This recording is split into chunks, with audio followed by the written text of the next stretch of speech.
I would love to see it though in person, obviously. Yeah, of course. Let me pull up the deal real quick too. What type of buyer are you or investor are you? Well, excuse me. Mm-hmm. So I'm actually I went through a divorce and I have 4 kids. Mm-hmm. They're older. They're 14, 15, 17, and 20. Mm-hmm. And I need a decent size home for me and my kids. And I'm looking to try to find something reasonably priced, obviously, but still nice. And I have around 30,000 or so to put down on a place. Mm-hmm. Basically, that would be, I've got over half of what you're asking for the place. So that would be nice. But yeah, and on this property, I don't know if you're familiar with assignment of contract or the term wholesaler, but for this one, I'm helping the seller sell this property at a cash price as is. So with this property, you wouldn't need you couldn't really qualify for a loan. It would just be like, the price in cash, whether you're an investor of like a cash price or even like had some hard money to put down on this property and you're working with like a private money partner or a private money investor. But yeah, this one's more of like a cash purchase, not really a property where you could slap a loan on it if that was your intentions on this one. Okay, I understand. Because the rest of the money, can you get outside places? Because with this one, I don't think it could qualify for a bank because it's kind of like a cash offer as is, and the bank's gonna want a lot of requests for repairs. And with this seller, you're buying as is, so this would be better fit for an investor that has cash and has the money to flip it. I understand. Like, I think this would be good for you because you could buy the property and live in it and fix it up on your own if that's something you want to do. But it would have to be cash if that was the exit strategy, unfortunately. I got you. I understand. Well, I'll tell you what I'll do. I don't know if that would be, a possibility for me to get, any more than like 35,000 cash. I could probably do that, immediately. But I mean, I would. There's other things I can look at to try to figure out a way to come up with it. No, yeah, totally. I was recommending maybe friends and family. I'm saying, as far as coming up with like the cash, there's possibly some other avenues that I could do. Okay. Go about to get it. Yeah, totally. When is there? So you're out of California, correct? Correct. Yeah, I invest nationwide. So this seller came to me and wanted to sell their property as is, and I'm just trying to bring a buyer. Yeah, I get it. I understand that. Is there? Would there be anybody available to show me the home, like tomorrow or the next day? Tuesday or Wednesday?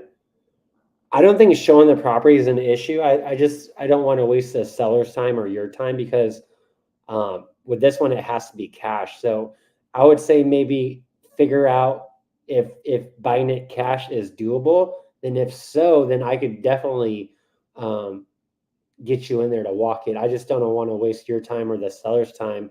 If you come back and like, hey, I'm interested, but this, I'm going to have to use a loan. So I think what we could do is see if you could buy it cash. Then if so, then I could say, hey, let's get you in there and kind of work backwards. All right. Yeah. I have a very, very close friend that, he he could probably cover the rest for me. How far away from the? Work something out. Yeah. How far away from the property do you live?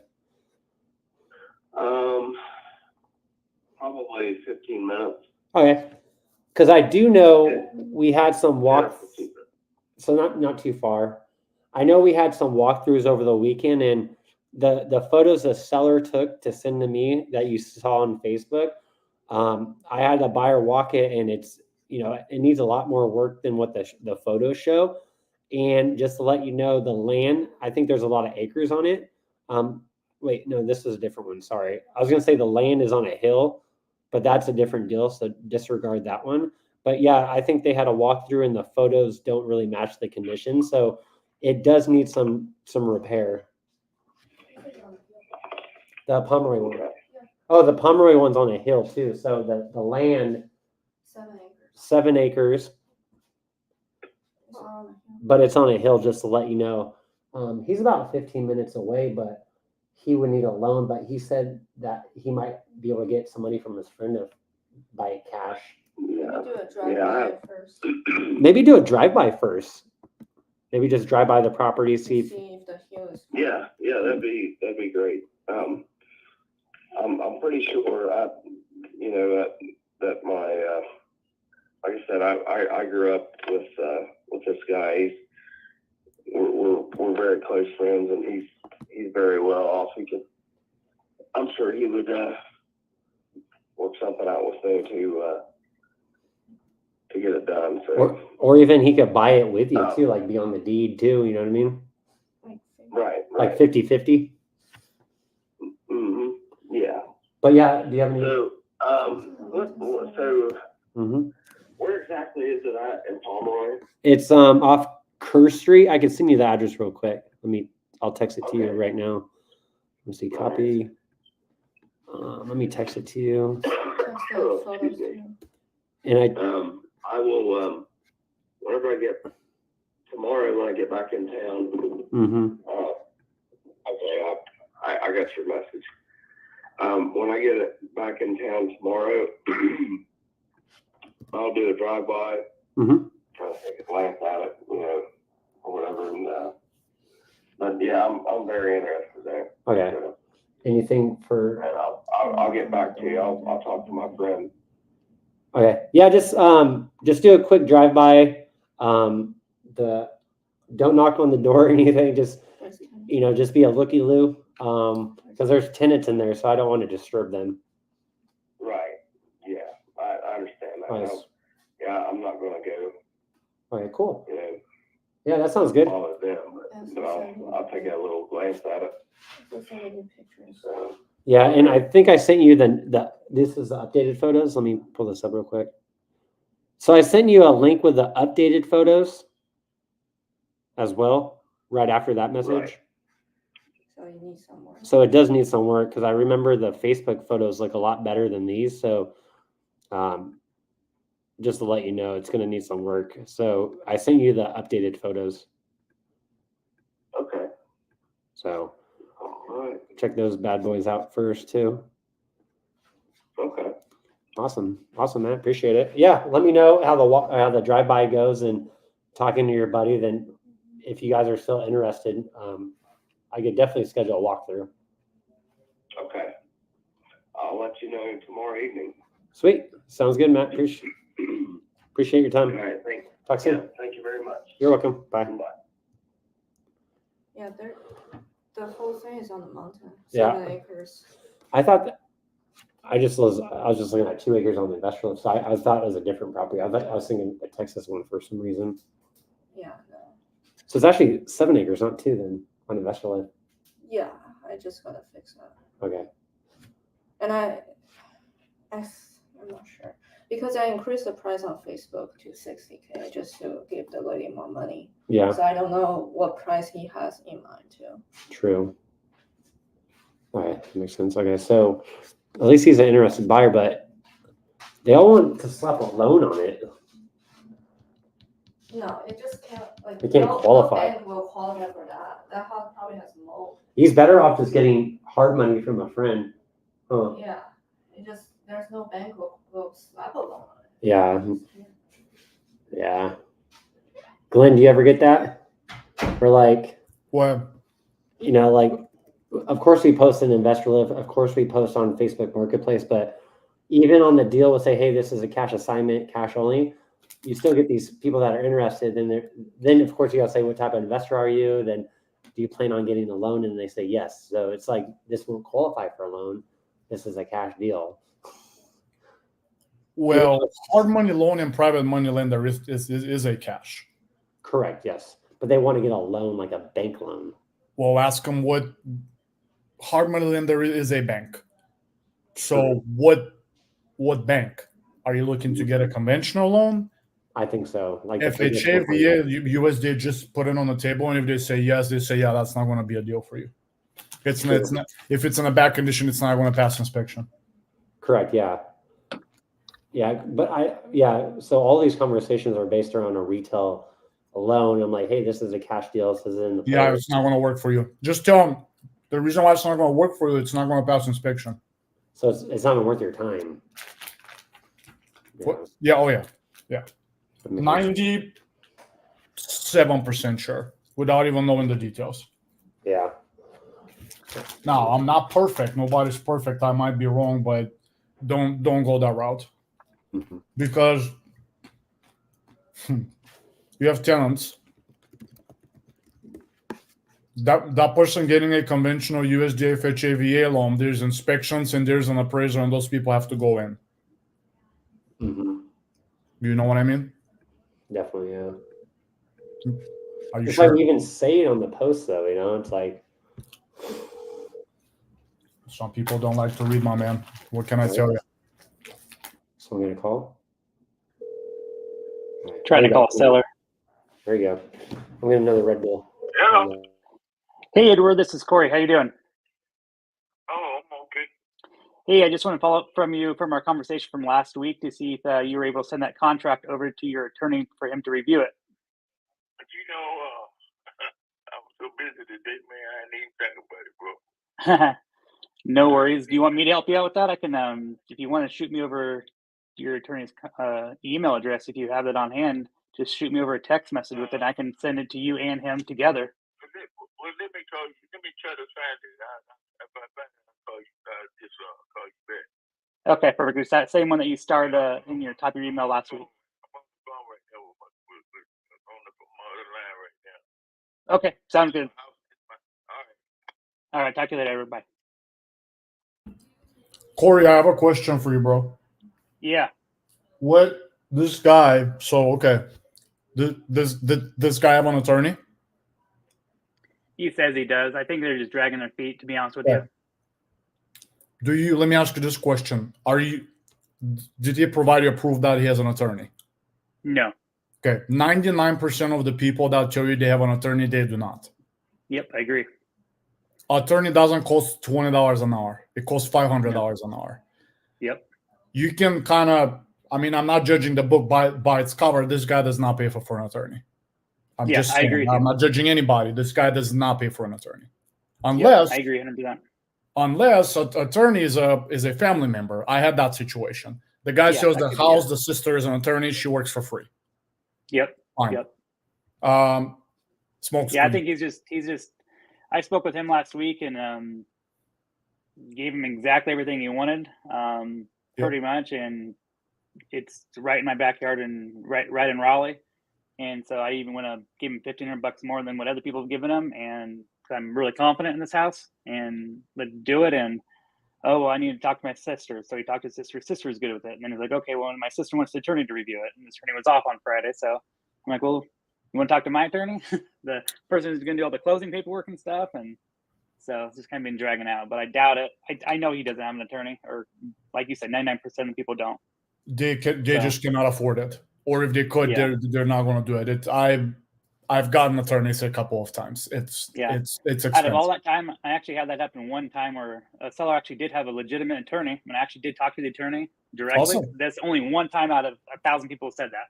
There we go. Yep. Look, I just recommend. Obviously, you're not asking for it. I'm just going to provide you my unwanted opinion about it. No, please. Call the guy back and tell him, hey, what what is going on? The sister did not tell him to talk to an attorney. The sister suggested. What is your concern that you want an attorney? And just put the cards. He's already told me his concern on the call when I called him on Thursday, and his concern was about scams and stuff. How? So I'm like, then well, ask talk to our him, attorney. how Our would I attorney's right scam there in him? Raleigh. Yeah, but ask him. Yeah. Fantastic. That's a legitimate concern. Ask him, how would I scam you? Yep. Yeah, and that's why I said you want to talk to our attorney. Our attorney's right there in Raleigh. Obviously I'm not in Raleigh, but our business is actually based out of Raleigh. So I'm like, look, our business is based out of Raleigh. I can have a team member. Once we get a contract signed, meet you at the house, shake your hand, take pictures, or you can physically even talk to our attorney before you sign the contract too, and I said it won't cost you nothing at all to talk to our attorney. Go over the contract with them. I'll email everyone on the same chain. You can ask them any questions you want. So I guess he's had a lot of people, from what I can gauge on him, he's had a lot of people put him under contract, I think, and never been able to perform. Yeah. But he hasn't accepted offer in the past month. And I'm like, okay. Well, look, man, what you wanted. So it looks like you know what you do. I don't like the smoke screens are wasting everybody's time. That's the only reason why I'm actually jumping on. Yeah. Just once, actually, RJ had it the other day on on the YouTube video, like when he was is Tyler Osborne a closer? Closer, yeah. The lady had the same concern, scam. So, and then RJ said pretty much, not in those exact words, but look at her perspective. Because right now you're looking at your perspective. Well, attorney is going to suggest, attorney this, his concern is not attorneys. His concern is scam. So just go deep on that. How am I going to scam you, Mr. Seller? Oh, well, is he considering people putting him under contract and not performing a scam? That's not a scam. That is, a person could not perform on a contract. Yep. The only way how you can scam him is have him sign somewhere where it says quick claim deed. Does the contract say somewhere quick claim deed? Nope, of course not. I just look at his perspective, like, okay, scam. What defines? Ask him, what do you mean by scam? Yeah. And just be completely honest, Mr. Seller. I've been doing this for 5, 7, 11 million years. Usually, in my experience, and I'm not saying that's the case here, is a lot of people are saying they have an attorney and they do not. Yep. So what I'm trying to do here is to solve a problem. So I want to make sure that I'm understanding. I want to see your perspective. You're saying I'm going to scam you. How would that happen? Break it down for me. Yep. And bro, at some point, just pull away. Yeah. I understand patience, but Yeah. This is only my third call with him. I called him up one time on Friday just to see if he had a chance to talk to his attorney. And that's when he said his attorney was closed. And then call him on Monday afternoon. So that's why I called him today. But yeah, I'm not going to be trying to waste all my time with him for sure. But give him a little bit more time. A couple quick phone calls isn't too bad. But I like what you said, though, about diving down deep about the scam and, trying to see what are his other true objectives in there. Yeah, it's I know you had another objective about, it's what because what are they seeing? It's, hey, well, I didn't know those people. Fantastic. Here's a title company. This is the name of title company. The title companies are licensed, insured, and bonded. If I do something to you, you go and get your money back. Yeah. What else? Exactly. Well, so North Carolina is an attorney state. You get the that's idea. probably why he's also saying attorney. Could be real estate attorney, or so. Well, so what? Well, it's a title company, and the attorney works inside the title company. Or just it's specifically an attorney office? The attorneys do all the closings, and the attorneys have most of the time they have in-house title done through the attorney. Okay, so that's why I said, hey, do you want to talk to our real estate closing attorney there, and they'll just take care of it all for you. Okay. Hey, Ms. Cadenhead? Yes. This is Alex. I had a missed call from you. I don't know who. I haven't called. Oh, sorry. Actually, it was on Saturday. It was regarding the property on Fuller Avenue, I think. No, I didn't call. Maybe my grandson was over here, and I don't know if they might have did something with the phone, but I didn't call on Saturday. Gotcha. Okay. No worries. Did you figure out what you were gonna do with the property? I think I talked to you, and you said 217. Yeah, I mean, I was a lot lower, but you said you were gonna be listing it for maybe 230. I said it was gonna be somewhere around in there. Yeah. Yeah. Okay. Did you end up listing it already, or? No, I talked to them. They came over last week, and I told her the guy that's working on it, we would be through with it in about another week or two. I gotcha. Okay. Well, no worries. I was just returning the call, but good luck with all of that, and we'll talk later. Okay. Okay, thank you. Let me know if you need anything. Bye bye. All right.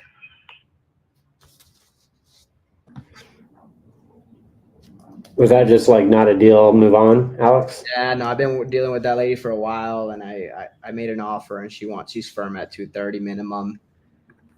And that's even on market though. Like, she wants that on market. On the market. So mine is closing costs and commissions and pretty much the same, right? No, she'll get more for it on the market. I mean, it's not too bad. Oh, I gotcha. Yeah. Yeah, I've been dealing with that lady for a while. I think she actually spoke to my agent. What's up with everybody? How you guys doing? Doing good, man. Just doing some dispo calls this week because we got a few, like at least 5 deals we got dispo. So I turned off the pipeline for the new leads. So that's where I'm at. What about you guys, Glenn, Corey? Yeah, kind of doing a little bit of dispo and then trying to wrap up a couple properties I've been talking to last week, get them under contract. I'll tell you what, dude. I don't know if it's a good idea to turn off lead gen, because what I've realized is that like what you see right now is from last month before that, month before that. 30-day rule, yep. Right. So if you're turning it off now, in a few months, next month or the month after that, you're gonna see it slow down. And yeah, I would highly suggest not to do that. Maybe drip them in every now and then. 100% agree with what Alex says right now, bro. Like spend a few, because honestly, like I've been through that. I have a dispo now, but dude, it sucks when that happens, because then you get your deals, that pays, gets you in a good place, but then now you're it's like the highs and lows, like RJ was saying, huh? Yeah, so I would not recommend turning that off. Figure out a way to dispo that. Maybe in the morning, deal with that. In the afternoon, deal with the other stuff, acquisitions. But I don't think it's ever a good idea to turn off lead flow and making offers. I think tonight what we'll do is maybe turn on speed of lead and just let maybe one a day and just slowly keep filling it up. I think, like you're saying. Yeah. I mean, also where your budget is.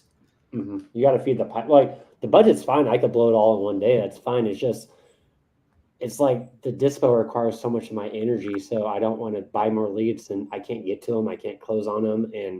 But yeah, you still got to fill the pipe. So you got to. It's like treading water. You got to like always be treading, always getting deals, right? Yeah. But yeah, that's definitely a valid statement for sure. Brendan, perfect example, bro. I love what Alex said. I'm just going to add some like on top of it, just because I know how much it sucks. Yeah. When I was going through my crazy deals, right? I stopped the lead gen. And right now, I mean, I've the last 4 days, first of all, I have not had any leads, which is super weird.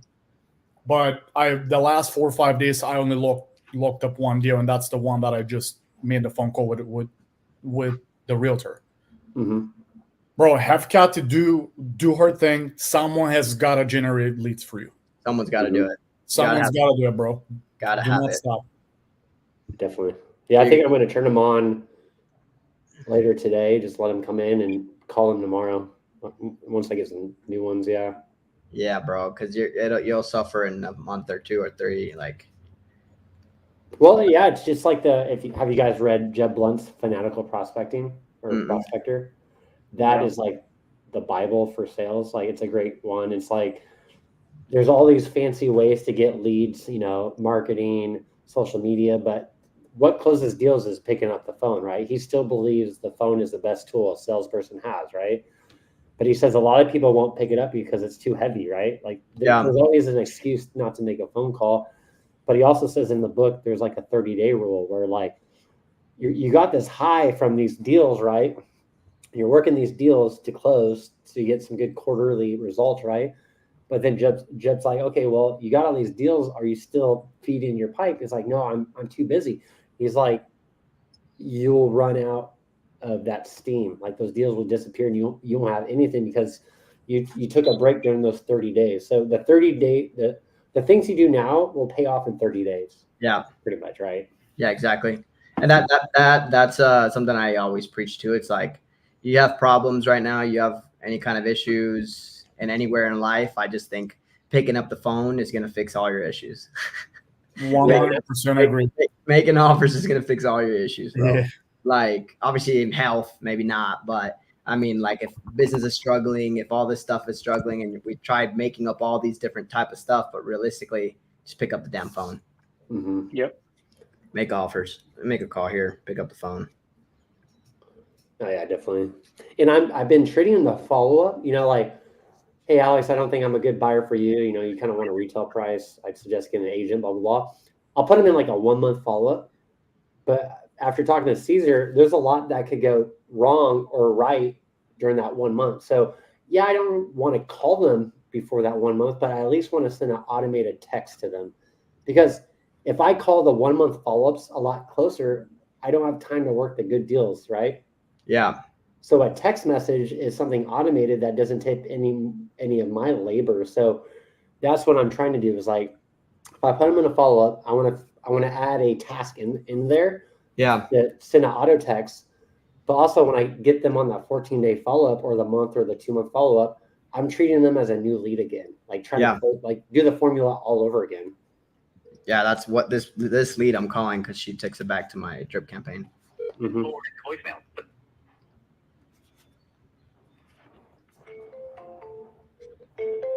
Yeah, Rainy, you got a time block. Yeah. That's what we used to do in tech sales. Like at night, that's your prospecting. Then during the day, it's phone calls, right? So maybe just spend a little bit more time of the day. Forwarded to voicemail.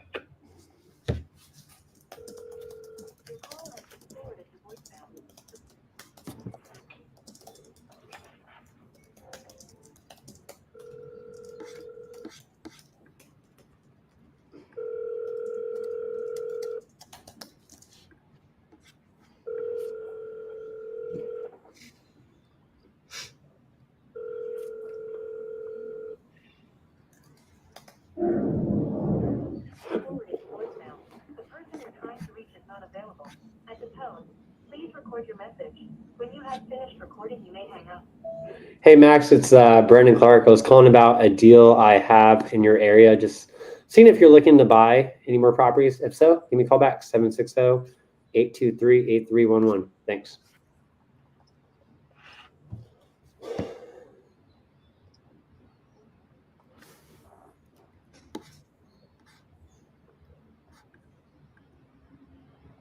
Okay, I'll pick up.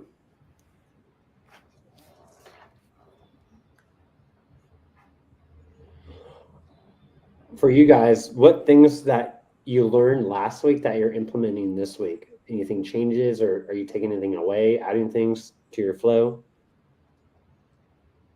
1 second. Mm-hmm. I'm definitely trying to slow down when talking to people. Mm-hmm. No, that helps a lot. I noticed that, but I forget about it. And then when you said it again, I'm like, yeah, I need to definitely slow it down. Yeah, and I tend to sometimes I talk over people, not because I'm being rude. It's excitement. I want to share my knowledge of stuff, right? So Yeah. that transfers into calls, and I just need to not do that. But like listening to Todd, like Todd is so cool and calm, and when He I'm is. rambling on, I just try to think of Todd. Like Todd is not begging for the sale. Todd is not begging for the contract. Todd is just being a buyer, taking his time. Yeah. Yep. I do like that, and I've just been trying to. I've closed a decent amount of deals, and I have good sales skills, but I'm trying to grow, and I don't like to talk in front of people or on stage. So me being on live right now, last week, especially when that first call went through, when I was talking really fast, that was nerves. That was total like, oh crap, I got a seller on the phone, and I was super nervous. So I was just going for it, But do you feel better now, though? Getting uncomfortable. I'm trying to get uncomfortable. I'm trying to grow, and part of that is just being out there and vulnerable. And also, I feel like, I'm trying to kind of change up my strategy. What I have been doing, I don't lie or deceive anyone, right?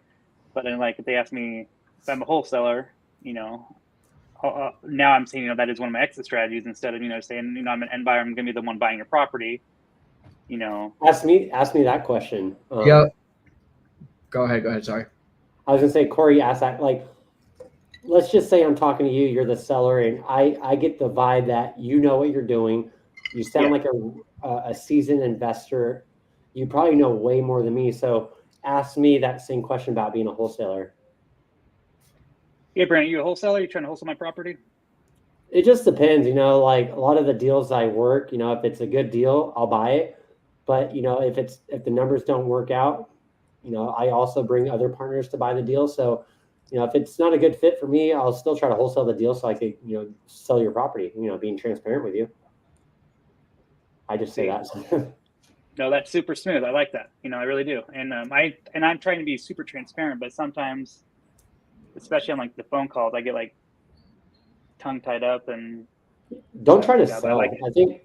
I just tell them straight up, like, hey, look, Well, that's what I like about the RJ thing. Like, you want them to sell you the property, so sell me the property, and let's make this work for both parties. And I kind of do tell them, like, I'm looking to buy this one. I'm not going to say I've never wholesaled a property before, right? Like I have at times, but I am looking to buy this one because my mindset's always like, I'm the buyer. And then once I get under contract, I see what the exit strategy is, right? So it's like, and you're never trying to sell something, right, Alex? Like, I think on your calls, we've all heard shitty calls and we've all heard good calls, right? The good calls, you're not selling, you're buying, right? Yeah, exactly. Yep.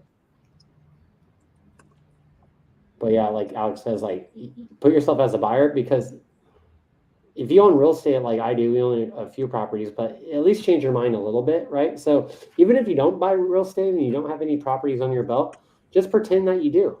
I guarantee you on your calls, you'll be a lot more confident. And just put yourself, are you going to buy this house? Do you want to buy this house? Does it need a lot of work? Is it worth the work, right?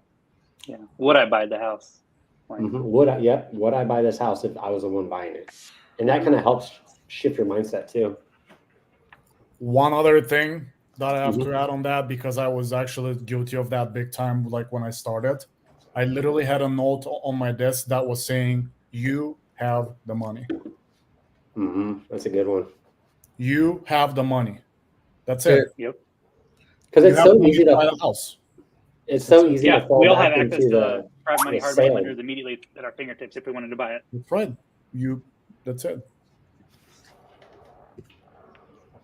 Yeah, I think it's just a constant reminder that we are the buyer. Go ahead, Alex. Sorry. I was gonna say, if you need help with Dispo, let me know. What's up, Daniel? What's up, bro? What's up, guys? What up? Welcome. Good to have you, man. Yeah. What's up, Galen?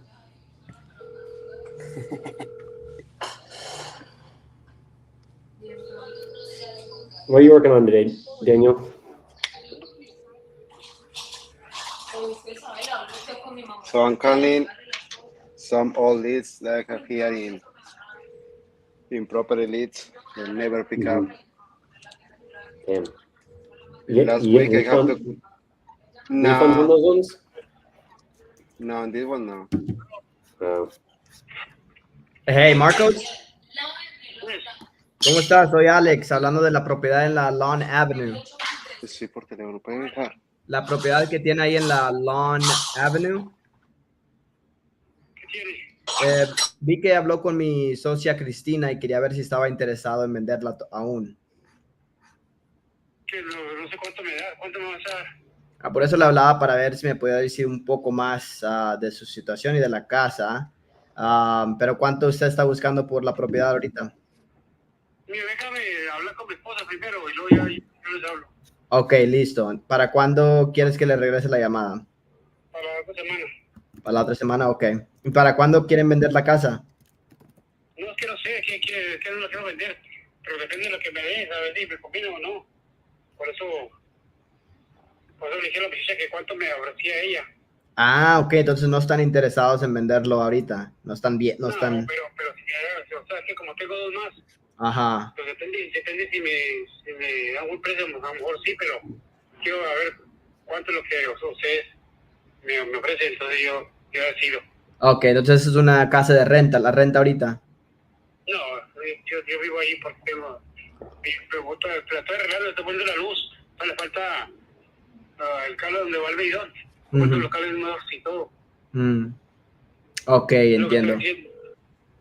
Y pues ¿cuánto quiere por ella? Ya sé que dice que tiene que hablar con la esposa, pero más o menos ¿cuánto está pensando? Unos 75. ¿65? 75. 75, y es 3. We'll debrief with Alex after that call, see how it went. Let me unmute Daniel. Okay, cool.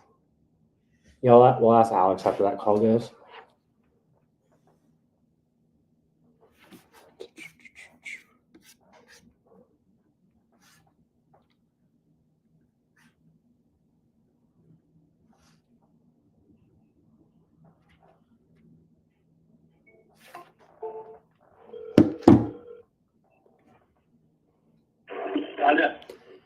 Hi, is this Mr.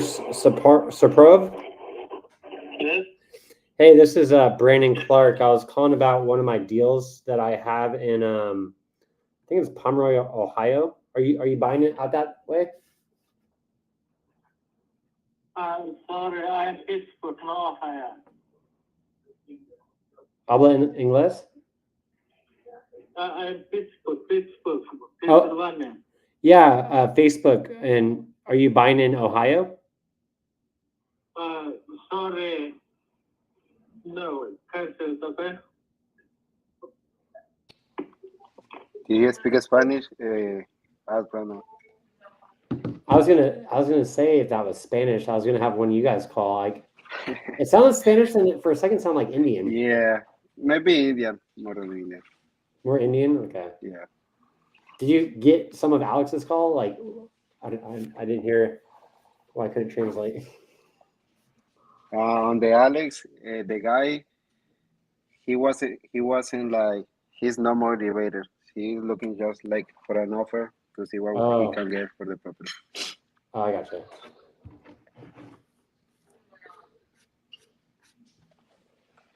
All right.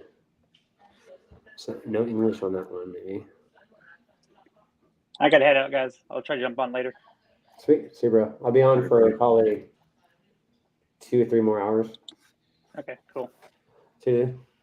See ya. All right, we got some questions in the chat.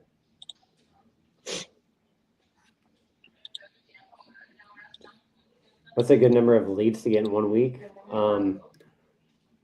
If we didn't have any deals to display right now, I would say we were buying at least 5 leads a day. Yeah, that's kind of what our goal is. How many cash deals do you guys got during the 4-month challenge so far? I'm just doing like 5 deals right now. Hey guys, when you have leads that the town has like less than 1,000 people, do you call the leads? I call the leads regardless, because he bought them. You know what I mean? But yeah, I call them. You never know. Might be able to. I feel like with those ones, you have to get them deep, like really low, because we've had some deals where we lock them up under property leads and they're pretty rural and they don't turn into deals. But if you could call them and get them lower, then maybe so.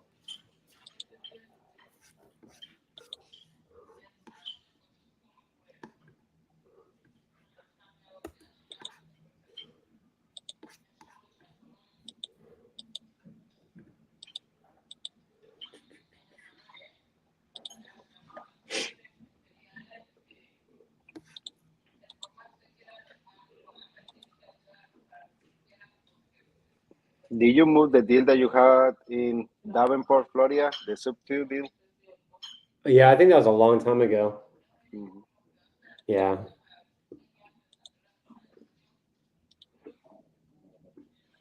Yeah, I'm here in Texas. I'm planning to move to Florida next year. Oh, nice. What part? I'm in Dallas. Allen. Yeah, Dallas. Same thing. Oh, nice. And Florida to Orlando. To Orlando? Yeah. Oh, nice.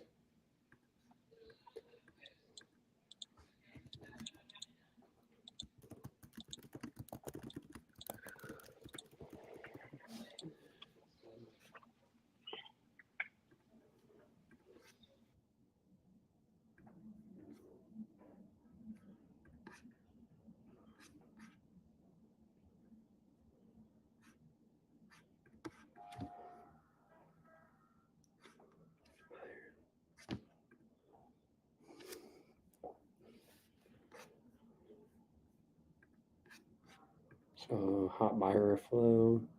So we got a few more to call.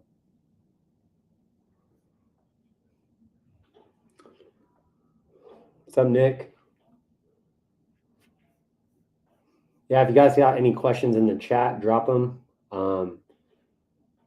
Sales questions, seller questions, dispo questions, leads questions, PPL provider questions. Feel free to drop them in the chat.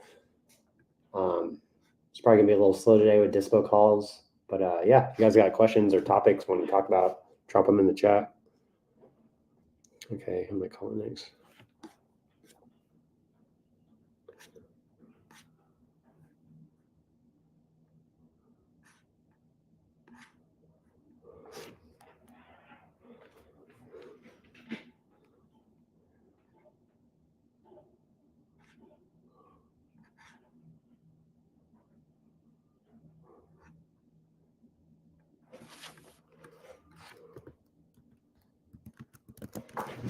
One second.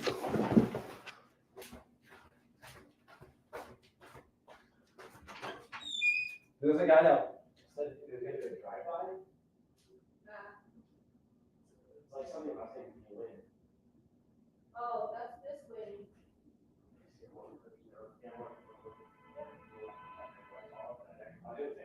Did you do the drive-by? She's on what? Gatesville? Okay, I'll call. So that's like Gatesville? Okay, cool. I'll call her.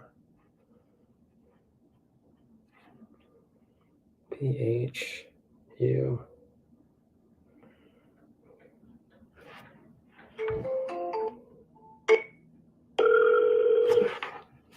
Crispy bacon, what's up? Wait a second.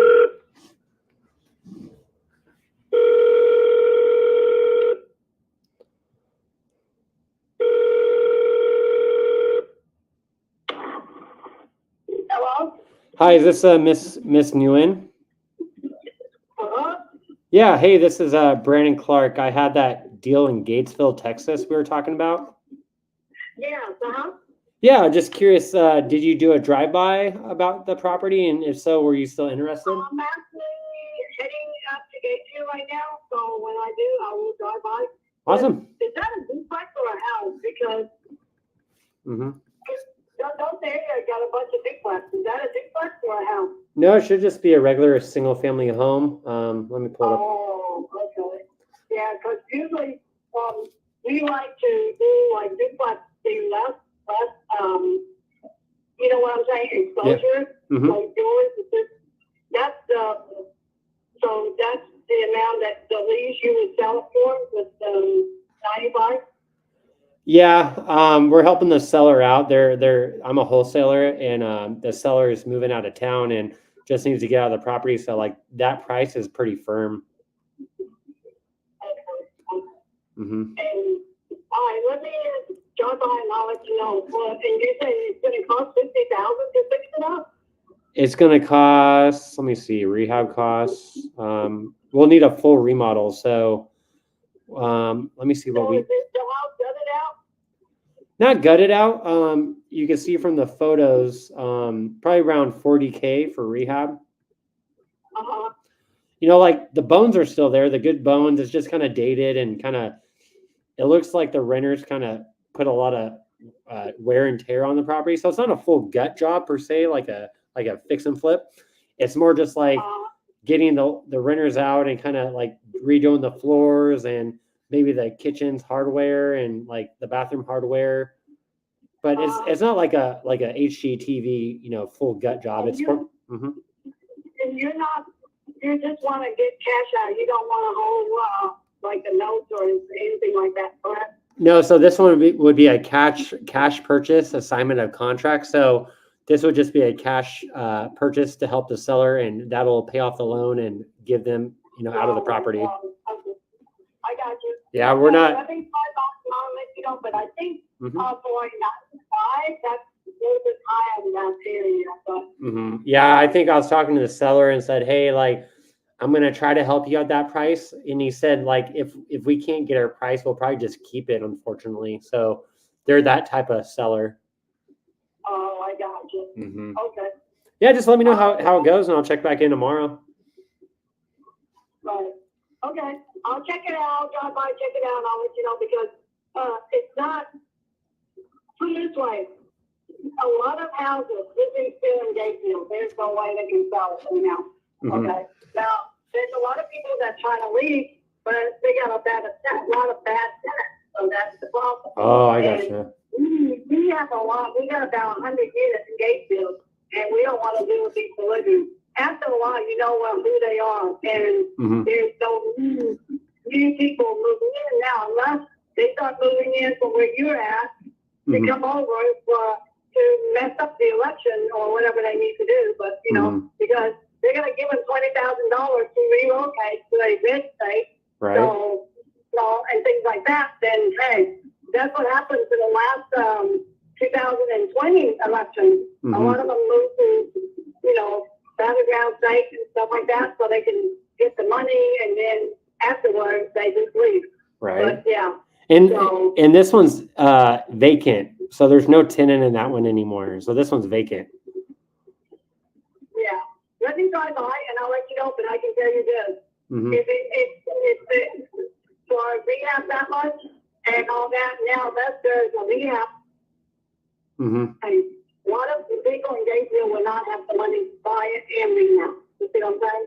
So, I gotcha. Yeah, the seller would go up at you all you want, but he ain't gonna be able to sell it. If he did, he would have done it already. So, and I think I know who the seller is because he asked to sell it to me, and I said no, that's too high, and I'm not doing it. So I guess he must have told CBI on contract for you to.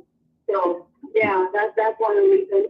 I think he's one of my previous, you know, people that I deal with, and he did ask me. He said it was on 28th Street, but I didn't answer the address because when the price is so high, I didn't make sense to me. You know?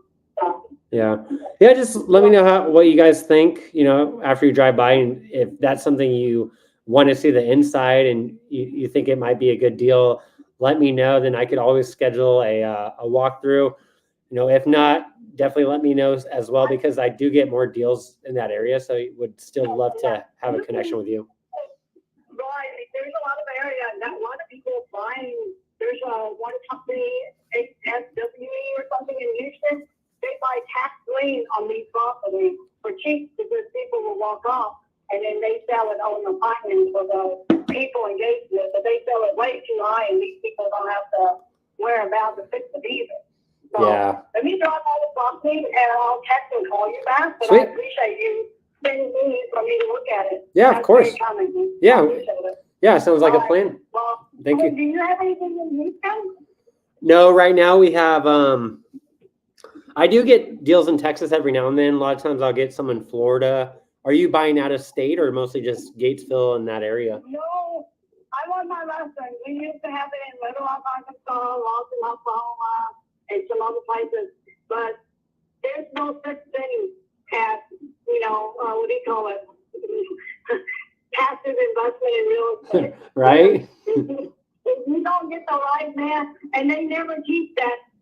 The pitfall of real estate is the property management. If you got to mess up one, you will lose your shirt real fast. You get a bad tenant or a bad operator, it could kill all your cash flow for the whole year, right? Exactly. And then with houses, we don't make much on the cash flow. Maybe $100, $200, $300. People get lucky; they buy with $500 or $600, but majority margin is very small. And then if that person don't pay for 1 month, you're in cash flow for the whole year and stuff. Right. And then you start getting money very fast. Yeah. So that's one of the reasons. That's why I like to do either duplex or something like that. At least, one end can cover something until you can, otherwise you'll be in big hole big time. So, but that's why one of the reasons why I try to just focus where I can drive to it. That's fine. But I don't want to drive too far out, but I appreciate it. Yeah. So you guys you just buy it and flip it to the wholesaling, right? Yeah, I like the wholesaling better because it's easier. There's less risk. I'm a landlord myself, but I like you said, a bad tenant or a bad property manager could ruin your whole deal. So I just enjoy the sales side of the wholesaling. I like it. I like to help my sellers. I like to help my buyers, and it's just less work and less headache dealing with tenants. Yeah. That's just me personally. You can take the spread instead of them having to pay a realtor. You just take whatever Yeah. That's fair enough. So depending on the work that you have to put in. So that's better than you have to put your money into it and have to take the loss. Right. Because with this, the follow don't lose much, and you actually work a whole lot better than the realtor because the realtor just put the sign in the front and that was it. Right. That's all they do. They put a sign in the yard and they post on Instagram and TikTok. That's all they do, right? Yep, that's it. On MLS, and then hopefully, buyer or buyer will buy it. Yeah. There. Yeah. Right. So which part of California are you in? We're in San Diego. Oh, I got a lot of relatives over there. Oh yeah, so it's pretty iron. San Diego, San Jose, and they're all over right there. But they're saying cost of living is going up so much over there. That's crazy. Oh, I imagine if I had any kids, they'd all be skinny because it's so expensive to live out here. They're expensive over there, aren't they? Yeah, you could probably get a cardboard box for about a couple $100,000 out here. Yeah, I know. I went and looked at my relatives and said, we have to pay $1 billion. That in Texas, you need to come back to like enemy houses for the price that you have to. But but they say how they like the beach family, the cool air, the climate, all that stuff. Yeah. Well, that's good. I don't want to take much of your time. So if I'm seeing drive by, and I'll give you my input. Yeah, let me know. Let me know. Other than pictures, right? Say it again. You just see it through the picture in Google Earth, but you haven't actually been in the property or anything like that, right? Correct. A lot of my closing calls are based on maybe a Google Street View and any old photos, but yeah, I'm pretty much going blind usually unless the seller has provided me, some good photos. But yeah, I'm pretty much blind with these deals, which is fine. It's just you have to get them at a price where a buyer like you would buy it at, right? Right. So did you guys ever sell those other ones in Gatesville? Well, you're the one that was on west, East Main, right? You have one on East Main? No, this is my only deal I've had in Gatesville so far. I own a property in Dallas, and I've done deals in Texas, but not in Gatesville yet. This is my first one. Okay. If you have in Dallas or Metro Plus area, Not and let me know because I have a friend up there that's really more into those areas. okay. So if you have some of those, just call me and then I'll send it to her. And if she likes it, then she'll take care of it. Okay. Yeah, it's always good to know people that are looking for real estate, just in case I come across one or one of my partners has a deal in that area. I'll let you know and let them know as well. Yeah. Just let me know in that area, and I'll forward to her. If she likes it, then I'll get her in contact with you. Awesome. Yeah, sounds like a plan. All right. Thank you. Appreciate it. You're welcome. Take care. You too. Talk soon. Bye-bye. Bye.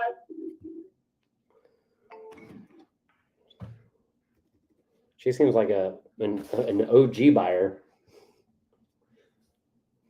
Okay, let me write some notes.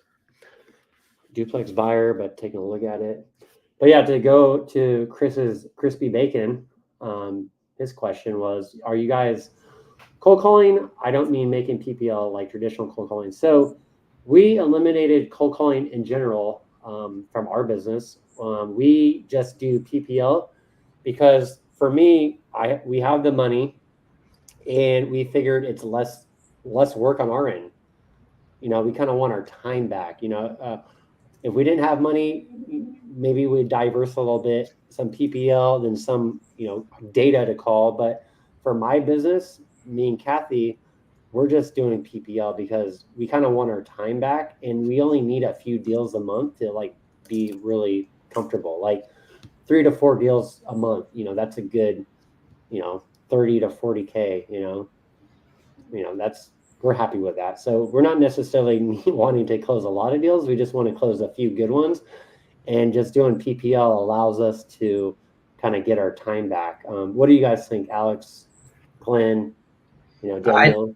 I think PPC is great, and I'm all for it. I do cold calling also. I do texting, but I am cutting back on texting a bit. I was sending about 100,000 texts a month. So now I'm going to start cutting back on that a little bit and doing more, going heavier on PPC. But I mean, cold calling is nice because I don't think it's the best, but it's nice because it's cheap. And usually my biggest deals are from cold calling, so PPC is probably going to be better in consistency, but I'm not against the cold calling. That's where I'm at. How do you guys feel about this too? I like to give people advice. Hey, do PPL. I'm doing it. I'm getting great results. But would you say PPL is not good if you're not good at closing deals yet? I would say no.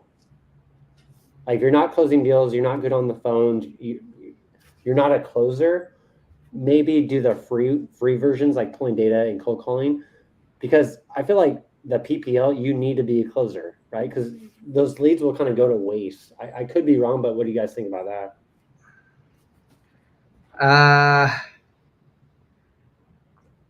I see what you're saying. I don't like limiting, Mm-hmm.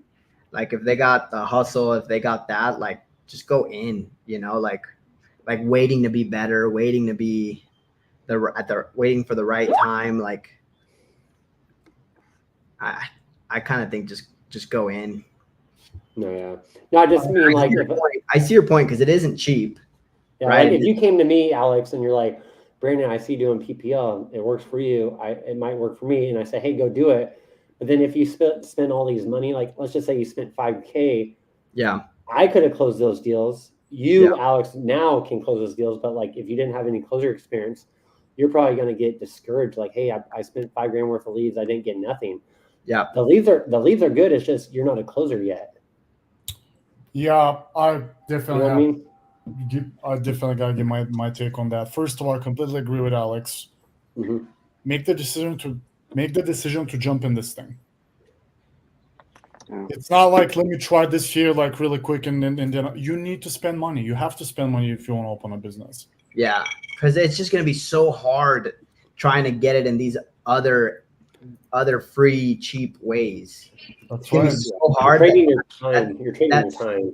It's gonna be so hard that's gonna discourage you, thinking that there's no deals. I would drive for if so. A lot of people, let's say, well, I don't have the finances to start buying PPL. Fine, go and drive for dollars. I would not cold call. I would not cold call nowadays.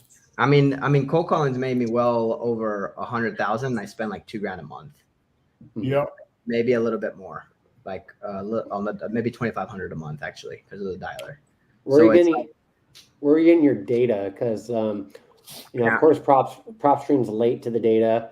There's companies like Data Syndicate where you could get more aggregated data that's up to speed. But I didn't have any good experience with that. But when you're cold calling, what data are you calling, and how do you get that data? I mean, I got one deal. Let me see here. I got a 60K deal that was unknown equity. I got that from ListSource. I got where is it? Another like equity list, but not just equity, right? You put filters. These other ones I haven't updated to know where I got them from, but most of my data I get it from either PropStream, PropWire, occasionally ListSource for that unknown data, and then also I go to the county for code enforcements. I go for code enforcements, tax delinquents, but it's not. I'm not saying it's the best. I think there are better avenues like PPC, PPL. I think that's going to really build you a better business. But for me, it's just so cheap, and it's getting me leads. Like, why not just keep doing it, And then as I get these PPL leads, and they give you 500 leads or whatever it is, like my acquisitions will call them, but I'll also have my cold callers call them, or my texters text all of them, so we can reach them in so many different ways. Guys, I think Alex, I completely agree with everything you said, but I think these people are asking, are you cold calling? You're not cold calling. You have cold callers that are serving you leads and then you close them. Yes. And that's the difference again. I would actually do that. I would not cold call myself. Nick, to answer your question, because I did it for a little over a year, and I've realized that it's extremely, extremely slow, and the cash conversion cycle is extremely, extremely slow, and my time is way over the $6, $7, $8 an hour that you can pay a VA to do for you. Yeah, I get them. I get my cold callers for like freaking $4 to $6. So it's it's like definitely not doing you're right. Absolutely right, bro. If he meant dialing yourself, hell no. Hell no. Hell no. I think that's the question. Like, more direct. Like, us as closers, are we cold calling? I would say no, because my time is spent on leads that I buy because I could close them, right? And why am I going to cold call to get a lead when I could just buy one? But yeah, like cold calling, if you have a team, yeah, definitely, right? Like Alex is doing. Yeah,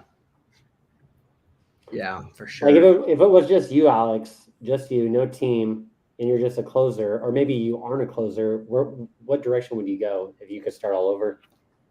If I would start all over, everyone's situation is just so different, right? How much money do you have? How much time do you have? How much all this stuff? But I would have definitely hired I would have definitely hired an acquisitions a lot sooner. Definitely jumped on PPC, PPL a lot sooner.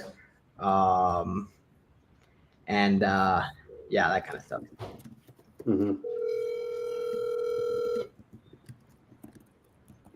And I mean, you're gonna get the most quality leads through inbound lead. PPL. Yeah, it's more expensive, so you have the money to do it.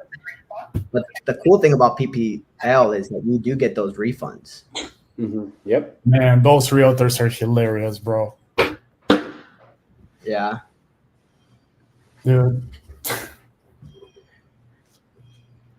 So I hope that answered your question, Nick. I don't know if it did or didn't. Maybe it didn't. It's a lot of different opinions, but I mean, sometimes I do think about just dropping it and putting those $2,500.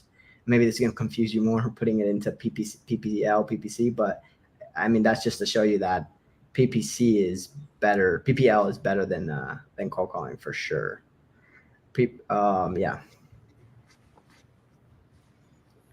Just because it's different, right? Like they're calling, they're filling out their information saying they want to sell versus us just calling them and seeing if they want to sell, right? The other thing about like if you have cold callers is you constantly have to be getting new data, skip tracing it, like you have to make callers have to make a lot of calls to get some good leads, but it works. I think also on the PPL model too, if you're just doing like it's just me and Kathy, right? I know Glenn, it's just him and his wife. So I think me buying the PPLs, I'm gaining my skills at closing. Like that is one thing that I'm willing to pay for. I'm actually talking to more sellers. They are motivated to sell, and I'm actually closing more deals, right? Because I'm paying for that, right? If I was cold calling, I think my skills would go down because you don't talk to any motivated sellers. You're just cold calling, and it gets annoying, right? So I think adding PPL allows you to kind of refine your closing skills too, because you're having way more conversations than you would on a fucking dialer, if you're just a solo person closing deals, right? Your time is spent with, like Alex said, PPC. These people raise their hand, they're looking to sell, or just PPL, like you just buy the lead too. Lots of people are like, hey, go and cold call so you can, and I kind of actually agree with that statement to some extent. They say go and cold call so you build a thick skin so nothing can get to you. Because when you cold call, you're going to get cursed at a lot of times. Mm-hmm. Well, right, but you're not practicing anything else. If you keep dialing every single day, no, I'm not interested. No, I'm not interested. No, I'm not interested. What are you practicing? Hearing no? Right. So I love what Alex said. Spend the money, get in, and you're going to get twice as faster to the end goal, which is to communicate with sellers and close deals than actually going and cold calling, because you're actually going to have discussions with people, not just hearing no or people hanging up. Mm-hmm. What's up, Eric? Yeah, what's up, Todd? We have the governor of Michigan right here, guys. Shit.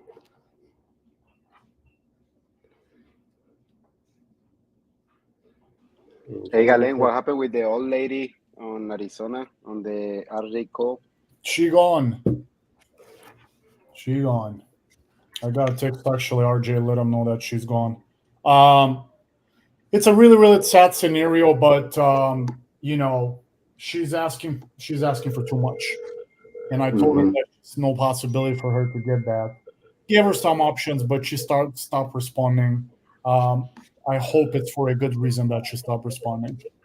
The person you're trying to reach is not available. At the tone, please record your message. When you have finished recording.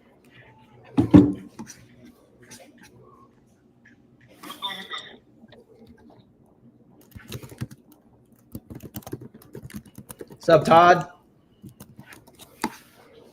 What's going on, man? Good. How you doing? Good. Good. You? Doing great.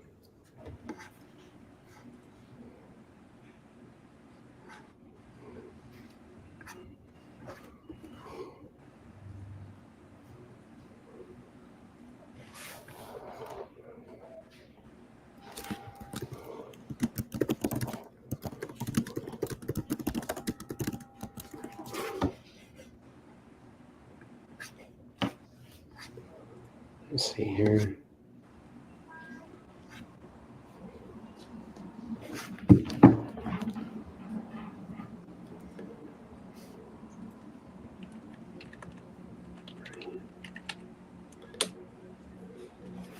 Well, yeah, awesome questions, guys, in the chat. keep them up.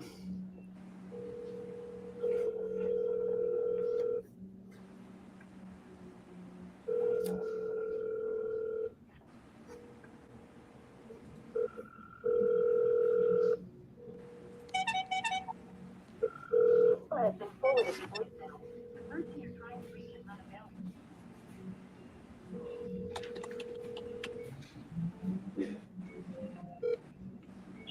Hello. Hey, Linda. Yeah. This is Alex. I had a missed call from you. You're who? This is Alex. I'm looking here now. I had called you about the property on East Ridge Drive. Uh-huh. Yeah, are you still looking to sell that? Not yet. It won't be long, but not right now. Okay. When are you thinking? Well, when you see a sale, an outside sale, you'll know it's a sale. Ah, okay. So you're going to list it on the market. Is that right? Uh-huh. Okay. All righty. Well, is that kind of what you prefer to do, or would you be interested in doing something directly with a buyer? I don't know. It's too soon. Too soon? Yeah, I don't know yet. Okay. Well, when were you thinking you'll know a little bit more?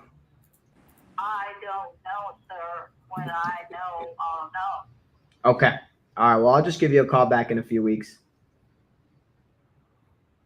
Thank you. Thanks, Linda. Bye-bye. See, I like what you did. cold calling lead. So it's like, whereas PPL, it's more, I want to sell.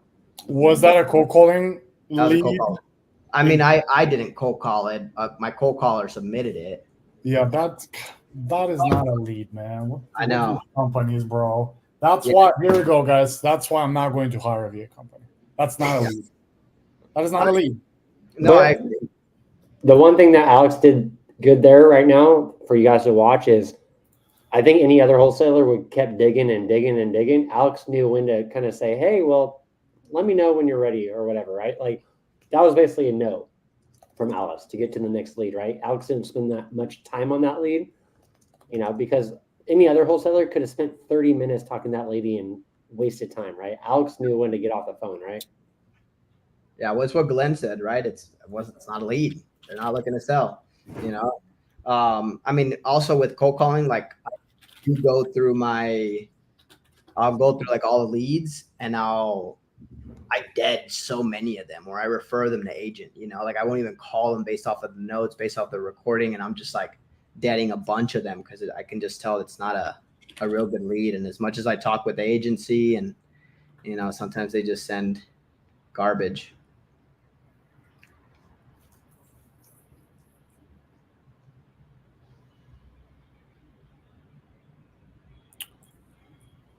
Nick, I will get in my car and I'll go and try to find an extremely ugly house. I will contact the owner and I'll ask him if they're going to consider an offer. Hey, Jason, this is Daniel. I was calling you about your property on 19th Street. You filled out a form a couple weeks ago on my website. If you are interested in selling the property, give me a call back at 945-246-0569. Thank you. He's just that was teasing a a closer. voicemail, man. You scared us, Daniel. I was like, this is going to be a closing call. I'm kidding.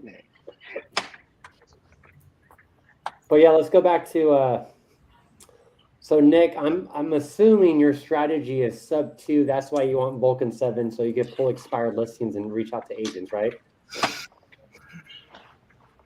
What? That's a sub 2 strategy. Here is mostly just cash. I think I know where your head's at. Sub 2, Vulcan 7, so you could get expired listings through real estate agents.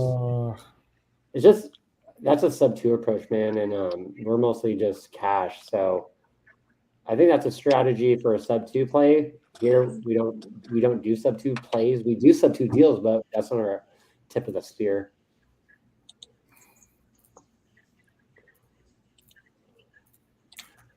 Alex, Where are you located, bro? Forwarded to voicemail. He's in Colombia. I'm in Medellin, Colombia. I'm from Colombia. You out of Colombia, bro? Yeah. Danny, Let's you're from go. Colombia? Yeah. I'm not. I'm Mexican background, but I was born in Dallas. I'm in How Dallas. did you decide to go No to way, dude. Yeah. I bet they live like 5 minutes from each other. Glenn, what were you gonna say, bro? Sorry. Wait, Daniel, you're also in Colombia right now? He's in Dallas. I'm in Dallas. Oh, he's in Dallas. No, I was Which is just where I'm how did from. you decide to, bro? I know 2 people that are down in Medellin right now wholesaling virtually. You're the third one. How are you? I mean, how are you guys deciding to go to Medellin, bro? This is awesome. It's the Yeah. best city in the world. It's the best city in the world. Exactly. Yeah. Danny, Bro, you're from Medellin? No, I'm from Armenia. Okay. I don't know you heard about Armenia. It's Armenia? 6 hours. Yeah. 6 Yeah, hours yeah. away from Medellin. Yeah, I know where it is. I love Bro, it here, bro. let me ask you this, Alex. Let me ask you this, bro. Okay, let's just not pass through it that you just live down in Medellin. All right. Yeah, that's what I'm talking. Like, what is this? You see? Good. Are you kidding me? I'm like, is this guy out of Pennsylvania or somewhere, or like, yeah? It looks like Hawaii. Yeah. No, Beautiful dude. city. Freaking Colombia. I need Bro, to go there. Alex, Is it let me safe, ask you though? this. Let me What's ask up? you this, Alex. What's up? I saw somebody saying that he pays like $2,000-$3,000 a month, lives in this super high-end building. He has a private driver, chauffeur or whatever you call it. Yeah. Someone cooks for him. This Yeah. guy never shops for food. Is that real? For Bro, two, Galen, for the monthly. 2-3 grand a month. Is that what you're saying? For $2,000 Yeah. to $3,000 a month? Yeah. No, I mean I pay like $2 grand for my rent here, and You live in a big house. yeah, I live in a nice spot, and then in Poblado, which is like the main area. I walk to everything. I walk to the gym, groceries. I mean, I don't go to the groceries. That's true. I have, I've set it up in a way where I don't have to do too much. Like my assistant will talk with my chef. My chef says I need food. You have chef? You're like a kid in Colombia. Yeah, like it's cheap. I pay like $250 for a lady to come. Actually, probably less, probably like $200 to come for 3 times a week to cook and clean. And then the gym trainer also about $200 a month for another $200 a month. So all that stuff is very cheap. And then my food, like all farm to table type of deal. Yeah, it's kind of crazy. It's pretty crazy. The monthly salary in Colombia, for every people, is like $500, like the monthly salary. How big is the? That is absolutely insane. Alex, how big is the your place that you're living in? Probably they do Bedrooms, everything. bathrooms. Don't worry about square footage. Bedrooms, bathrooms. 2 bathrooms. It's kind of like a loft, but there's like a door that slides and closes. Okay. So it's like a bedroom essentially. So it's 1 bedroom, super beautiful view on the other side. 2 bathrooms, and maybe I would say maybe 1,100. No, 1,000 square feet, maybe a bit more than that. Actually, more than that. Probably about 1,000. If I was gonna be safe. So it's not like massive, but You don't need massive, really. Do you live with someone or you live by yourself? with my girlfriend. And your girlfriend, is your girlfriend Colombian or No, from the States. the state from Dallas? Well, yeah, I mean yeah. Bro. We're kind of going through a little bit right now, but so I don't know. She might be going back to Dallas, and then Alex is getting papita. Well, man, I hate that this is live, so I'm not gonna go into a lot of it. But I'm just kidding. I met her here like I've been here for 6-7 years. I met her here about 3 years ago, or we've been dating. Down in Colombia for 7 years, dude. Yeah, 6-7 years. Yeah, and I've been dating her maybe like 2.5 years. Yeah. Gotcha. Well, I was joking, but I hope everything actually gets threaten up where you guys don't have to go through any more crap. Thank you, brother. I wasn't thinking this shit was live. Cut that out, Brandon, if you can. I'm sure she's not sitting down watching us calling paper leads. No, but she's awesome. I met her out here though. Hey, Alex, how you pay taxes here in United States when you're in Colombia doing wholesaling? So Same way. I know there's some sort of cheat codes, but I know there's some like my business is registered in Florida, so I still pay taxes in the States. But there's a tax, I forget what it's called. Essentially, if you're only in the States like 21 days, you don't have to pay taxes. I'm not a tax accountant, right? Yeah. So I don't know the exact stuff, but I know I tried it 1 year because only 1 year I was there for like maybe 10 days max. And my accountant was like, no, you can't do it because I forgot what it was. This was like 4 years ago. But I know another buddy who's been all over the world recently, and he's not paying any taxes, or not any. He gets some kind of he pays a little bit less than what he's supposed to from not being in the States too long. Okay. Cool. Len, you coming out here or what? No, dude. If I was single, yeah. Yeah, he has a wife, so don't do it, Galen. Don't do it. No. It's not. It's definitely not a place. I mean, I've already built she was living here, I was living here, so it kind of makes more sense like that. Bro, I know if I go there single, problems. Bro, this is live, bro. This is live, bro. Lots of problems. I'm very aware. Yeah, so avoid that for sure. I've been thinking about moving back. I was living in Miami before moving here, which I love Miami. Kind of money. Okay. Yeah. There's homes over there you can buy for $10,000-$15,000 right now all over that. Oh, Brandon. Yeah, it kind of sounds like, that neighborhood is like, even if you got the deal for free, it just takes so much money to fix it. Then you're already at, ARV, like it's hard sometimes with these neighborhoods. When I go over there, I'll drive up in there and I'll give you an honest opinion. I haven't been up in there in years, but my grandmother's from Middleport, that Palmore area, so I know the area well. I actually do a lot of work in the city too, so that helps. That makes sense. Yeah, because we got this seller, they're already gone. They couldn't go lower on the cash because that's kind of where their mortgage is at, So I told the seller, like, hey, I don't think I could go lower with the seller, even though if you were interested to go lower, it's kind of like that's the bottom price that we got. Mm-hmm. But if you change your mind and this is a deal for you, let me know. If not, I'll look out for West Virginia, Jackson County. Then if I get any other deals in Pomeroy, I'll let you know. Okay, appreciate it. Thanks, Brian. Appreciate your time. Take care. See ya. Bye.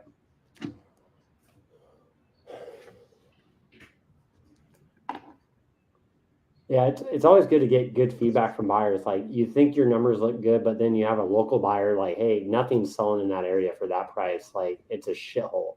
Yeah, but don't give up. Like, get a few more opinions, because I've had that happen a lot of times and it still sells. Like, don't take just his word. Oh yeah, definitely. I think this is like the second or third buyer that kind of said the same thing. Yeah, I've had deals where, like, recently I did a deal in Illinois. The seller or the buyers were all offering like 50, 60, even like 35. And then we ended up selling that sucker for like 85. Is that the deal, the duplex, the cat poo? What is it, Daniel?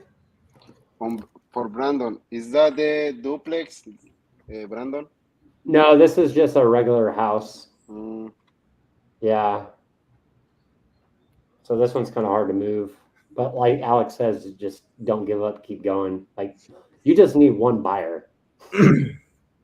Yeah. But do you know another, I like to save me time if you don't have a lot of time, is agents, calling agents. So go on Zillow or go on PropStream and look at all the like the lower end homes that sold for cheaper. Usually those were you can even filter for cash buyers, and then you can either skip trace the buyers or you can call the realtors and have them help out. That's how we sell some of them.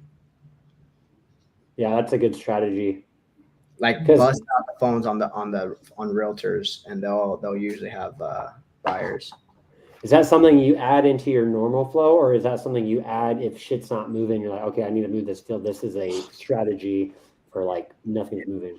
If it's in an area that if it's in an area that I have buyers in, then yeah, I'm sending it out to my buyers. If it's not moving, then I'll do that. I'll go into that process.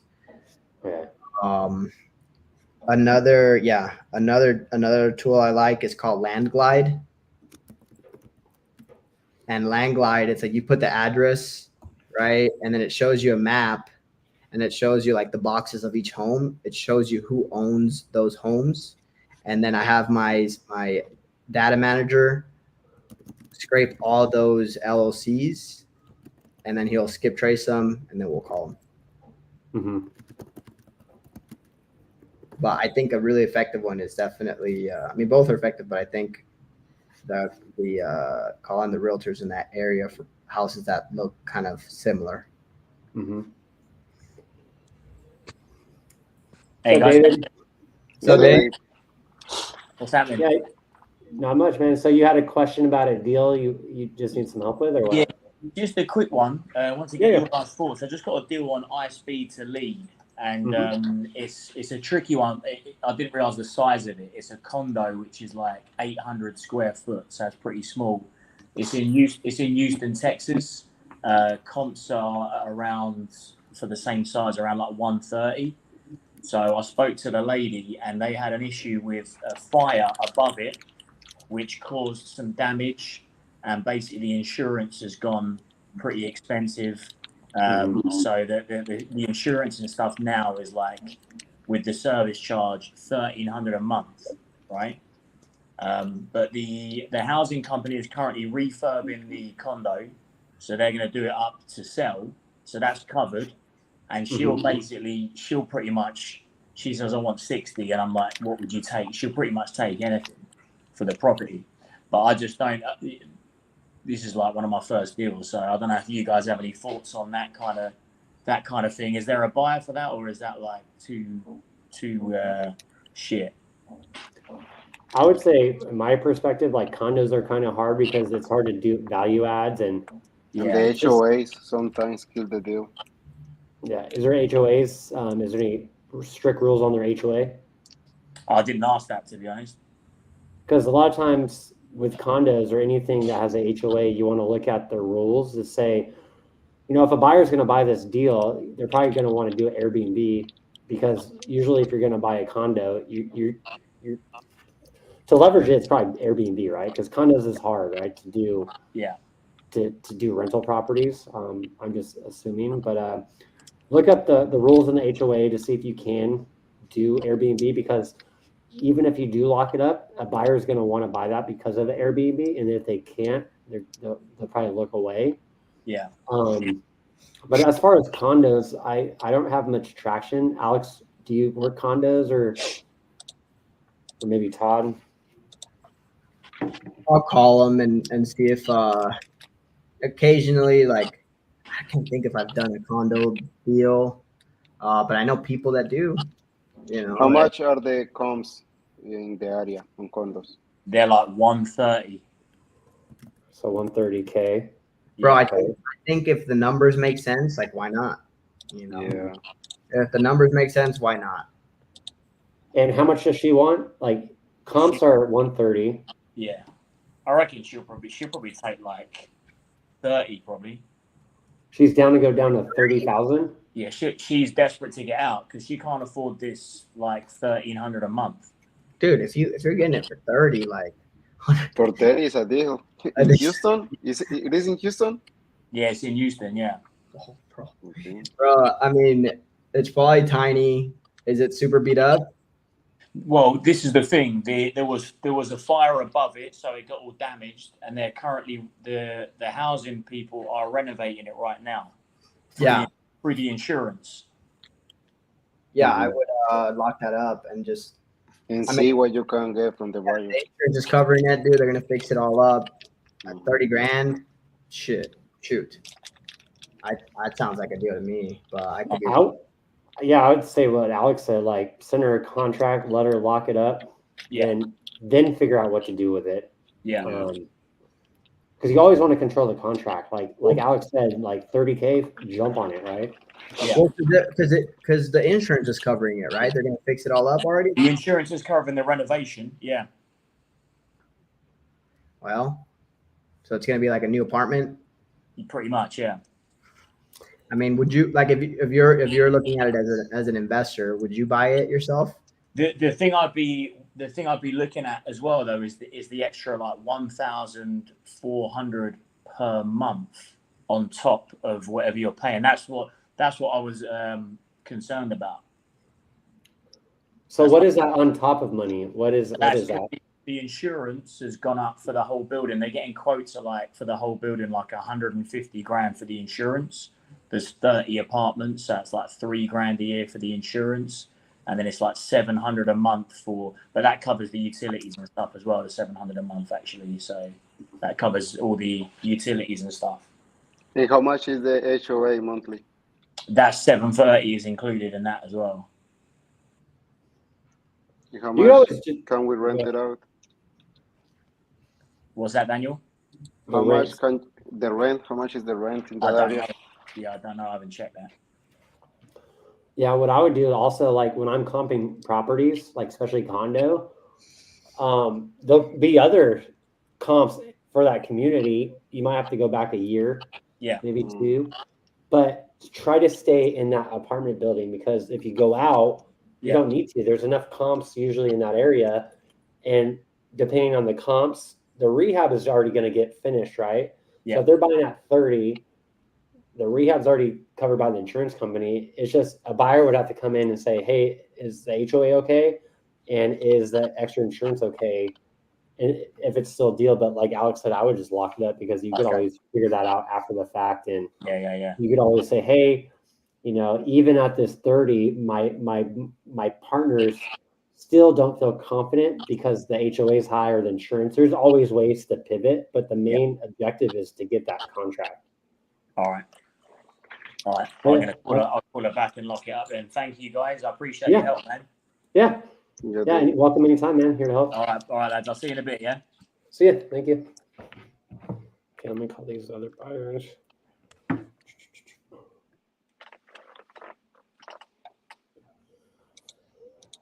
Okay, who's next? It's a rough area.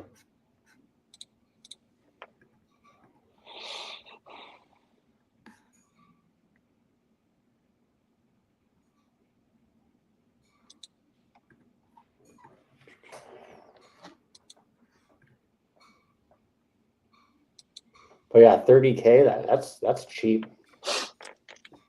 I mean, I see one YouTube video. I don't know if you guys know one guy's, his name is like Tommy Hart. He lives in Columbus, Ohio. Mm-hmm. He runs a community like real estate, something like that. He bought a condo from a price, I don't remember the price. The insurance, like the HOA, they fixed all the condo because it was like something. The HOA covered everything, and after 1 year, he put it on the market, and he made like $70,000. And he bought the condo. He waited the HOA fix it up and put it on the market. Nice.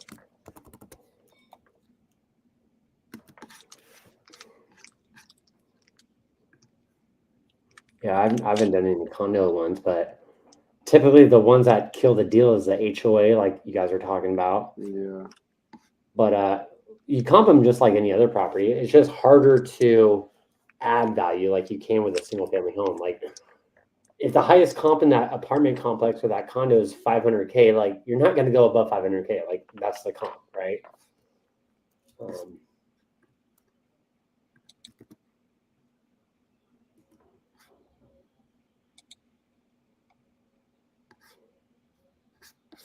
Okay, cool. So Bradley on Facebook says, I got a closing call in about an hour to flip a cash deal to a novation. Can I hop on? Hell yeah, bro. I want to hear that.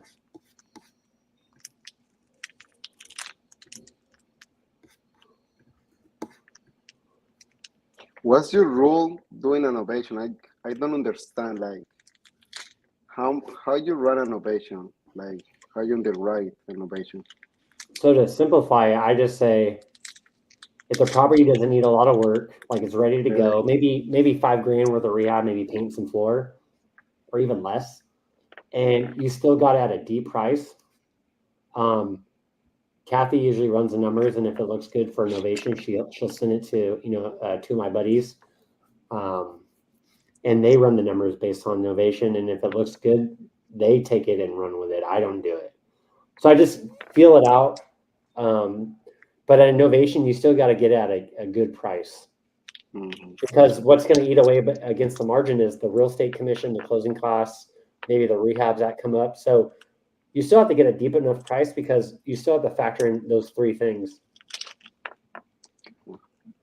And the contract is a whole different contract. It's kind of the same.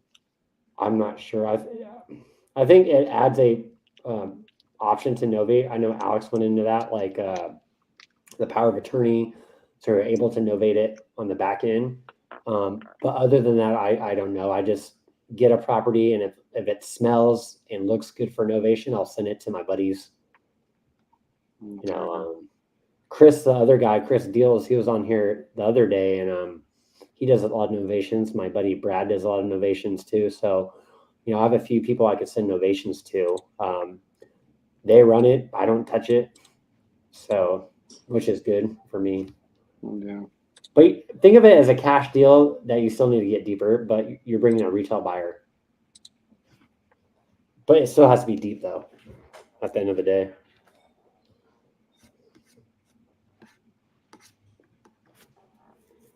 Okay, so they are not interested.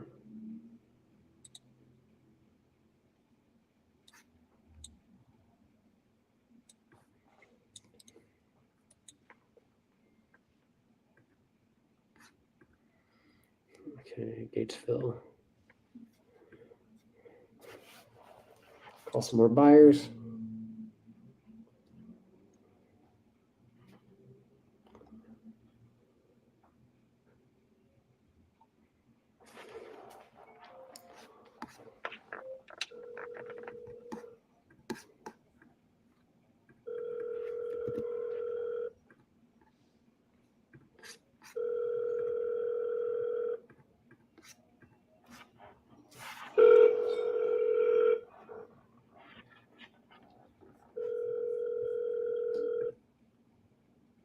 Thanks for calling. This is the message on the back.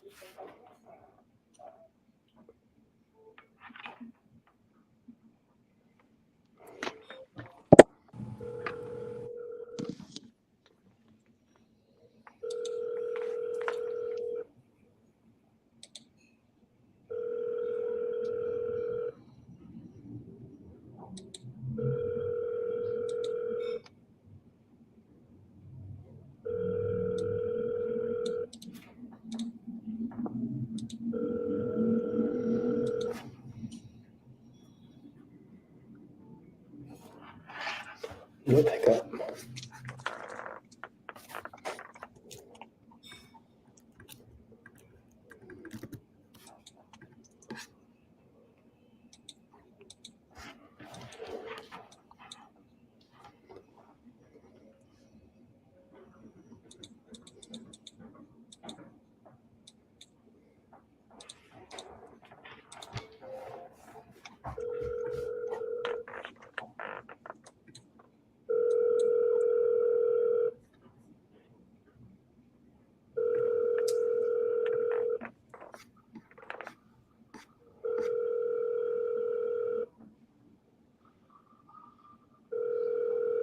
Your call has been forwarded to voicemail.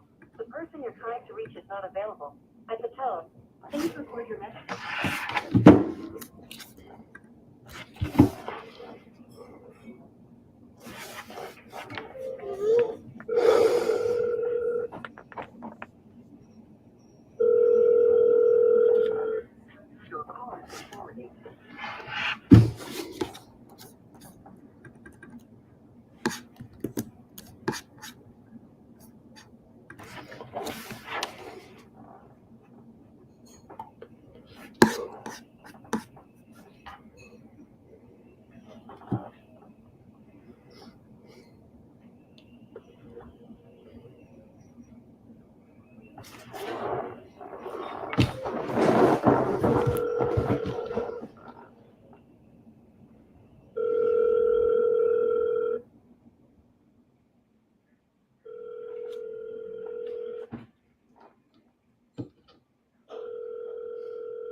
No one's picking up.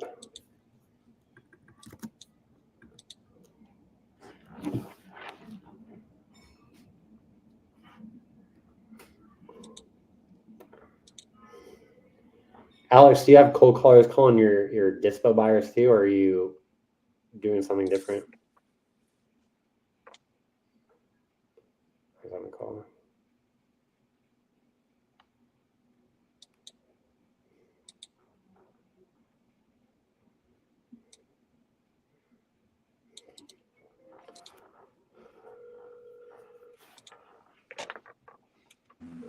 Hey guys, I'll be right back, okay?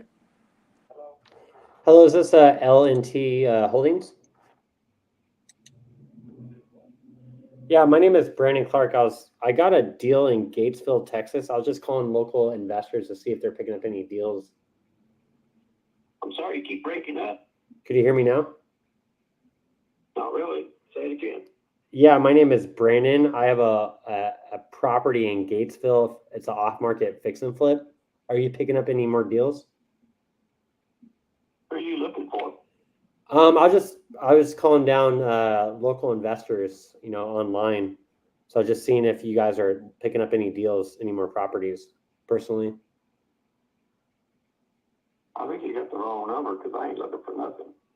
Do you own properties in Gatesville, Texas? No. Oh, okay. It could be some wrong number. Do you have any properties you're looking to sell? No, not this time. I don't have nothing. I gotcha. Thank you for your time. Appreciate it. Yep. Vote Trump. Yes, sir. Bye-bye. This guy's Have me. properties to sell. Then he's like, vote Trump. I'm like, oh, this guy's my spirit animal. That's funny. Oh, that's funny. Oh, that shit's funny. Okay, so he's not buying. Sorry, not buying. Take him out of the flow. I shouldn't have said, is this blah, blah, blah holdings? Oh, well. Next call. We'll fix that.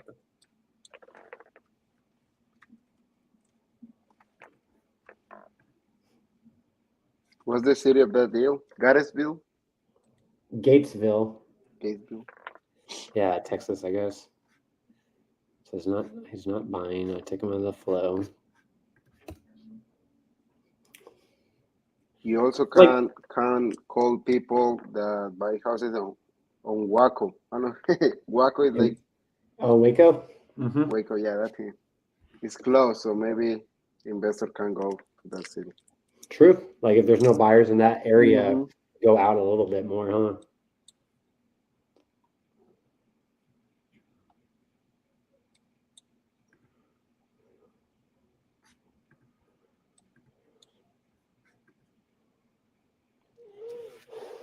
Let's see here. They have two. You have one city like Killen and Temple. That are close to that one, a bigger city than Gatesville. Mm-hmm.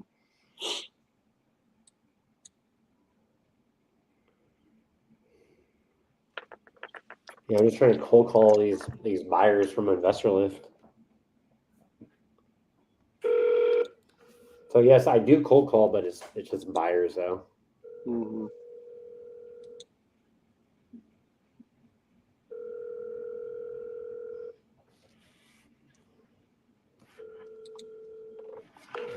It's time to stand up now.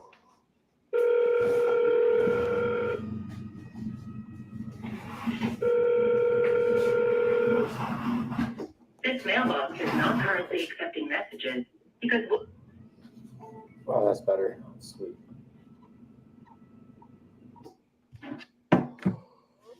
Open the window.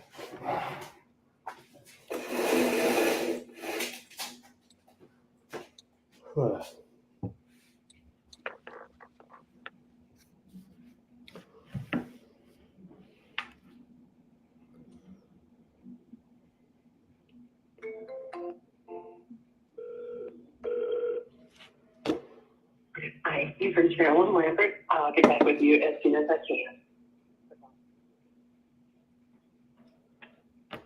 At the tone, please record your message. When you've finished recording, you may hang up or... Hello, this is Brandon Clark. I was calling about a fix and flip deal I have in Gatesville. I was just calling around local investors in the area to see if they're picking up any more deals. If so, give me a call back, 760-823-8311. Thanks.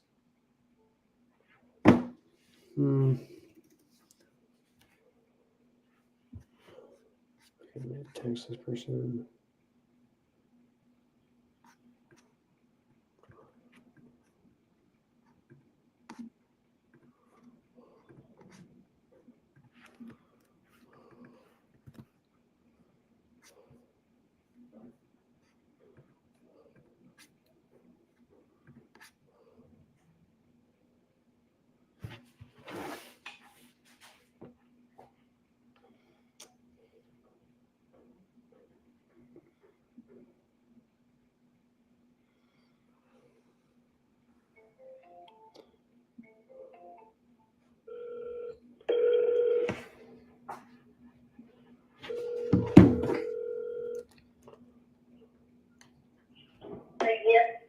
Hello?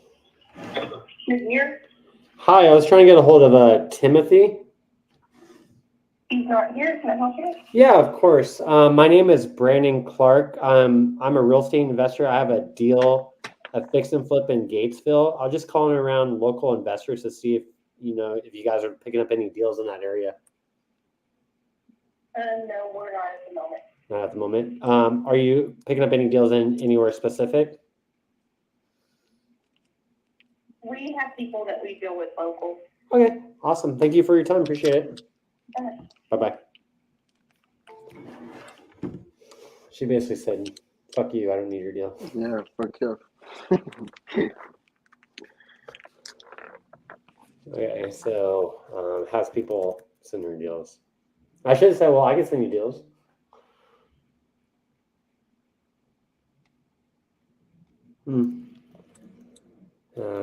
Not buying.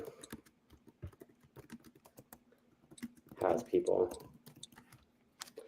Take out the flip. How is doing?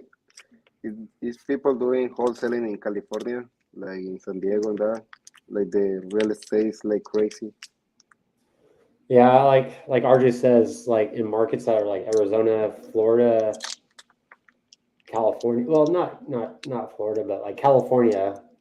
It's hard to get a real estate deal or a wholesale deal because they don't need us. They could just go on market. I have friends that do deals here in San Diego, but I just feel like it's an uphill battle. Like they don't need us. They could literally list it for sale by owner.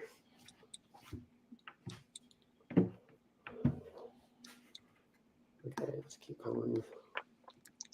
Same here in Dallas. Dallas now is so saturated. Like,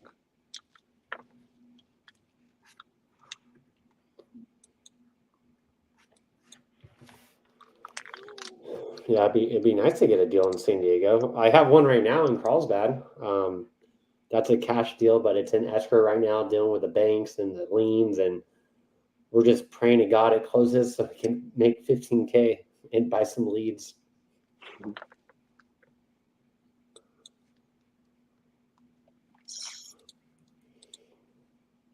And that one was like a speed to lead discount coupon club lead, so that was pretty good.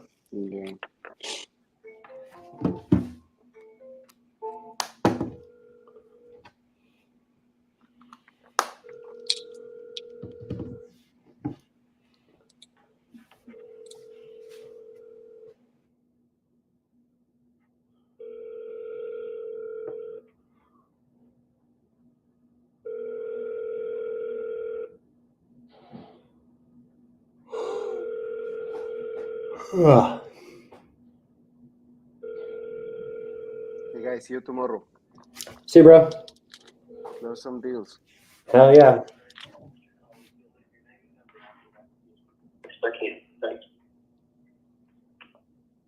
At the tone, please record your message. When you've finished recording, you may hang up or press 1 for more options.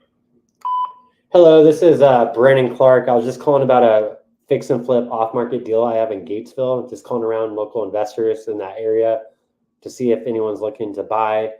If you're looking to buy any properties, let me know. Give me a call back, 760-823-8311. Happy to send you the deal information. Have a great day. Thanks.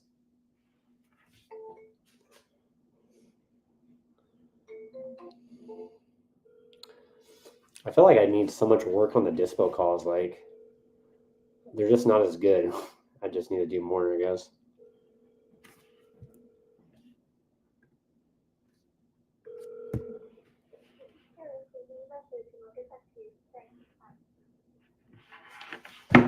Okay.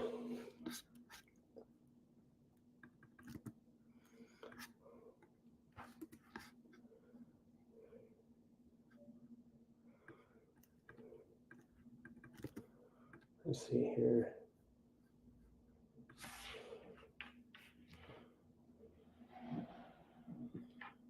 Dispo, cold calling is tedious.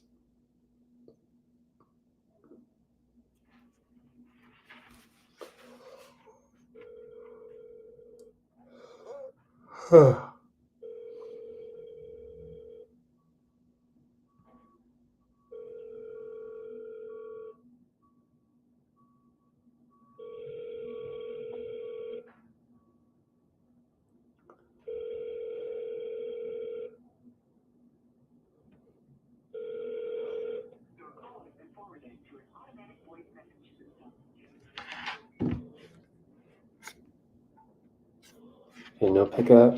Let's call other number.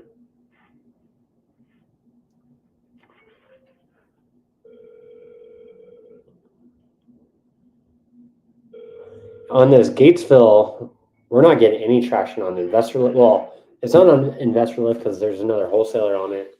But as far as Facebook goes, like, we're not getting any traction on this one either.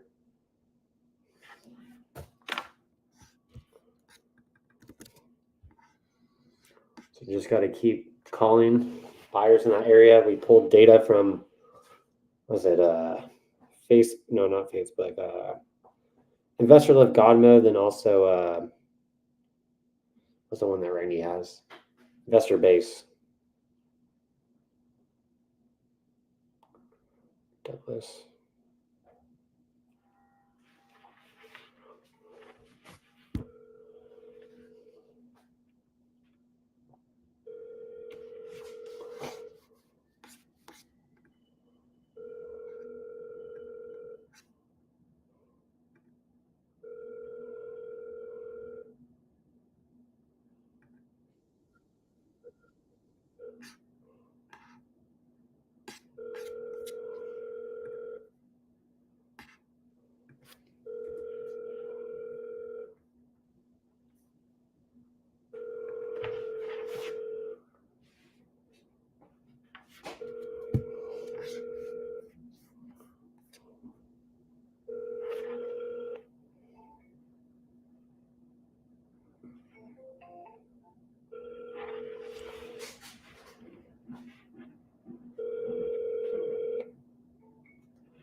No pickup.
Pam is currently unavailable. Please leave a message. Hey Pam, it's Brandon Clark. I was calling you about a deal I have in Gatesville. It's an off-market fix and flip. Just calling around local investors in that area to see if anyone's looking to buy or pick up any more properties. If so, give me a call back. 760-823-8311. Thanks. So a lot of these calls and text messages I'm seeing them reply via text, so that's good. I think Kathy's working on those ones right now. Okay. I think they have another number too. Call. Oh, that's loud.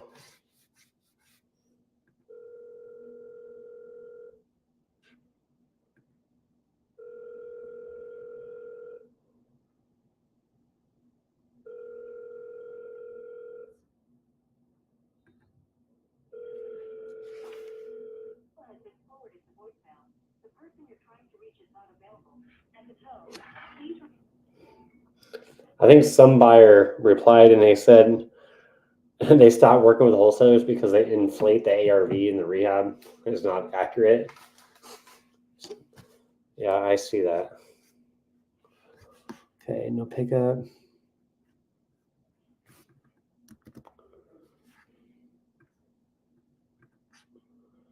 Copy. Pick up any more properties.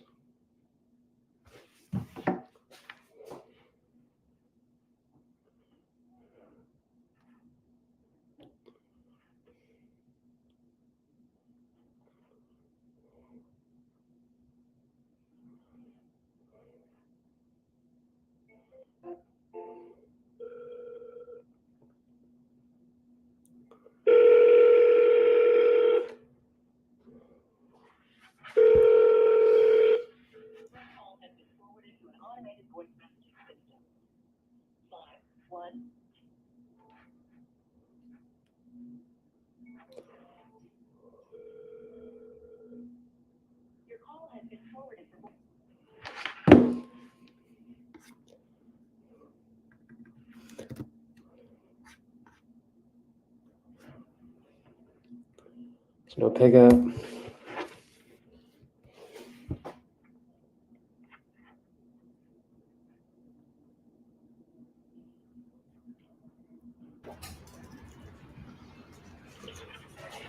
Any good calls, Alex? Yeah, I just got off of one. Actually, two. I just made two, and an offer, but she wanted a little too much. Mm-hmm. Like more retail? Yeah, I mean, she might be a lead down later on once she realizes she's not going to get that.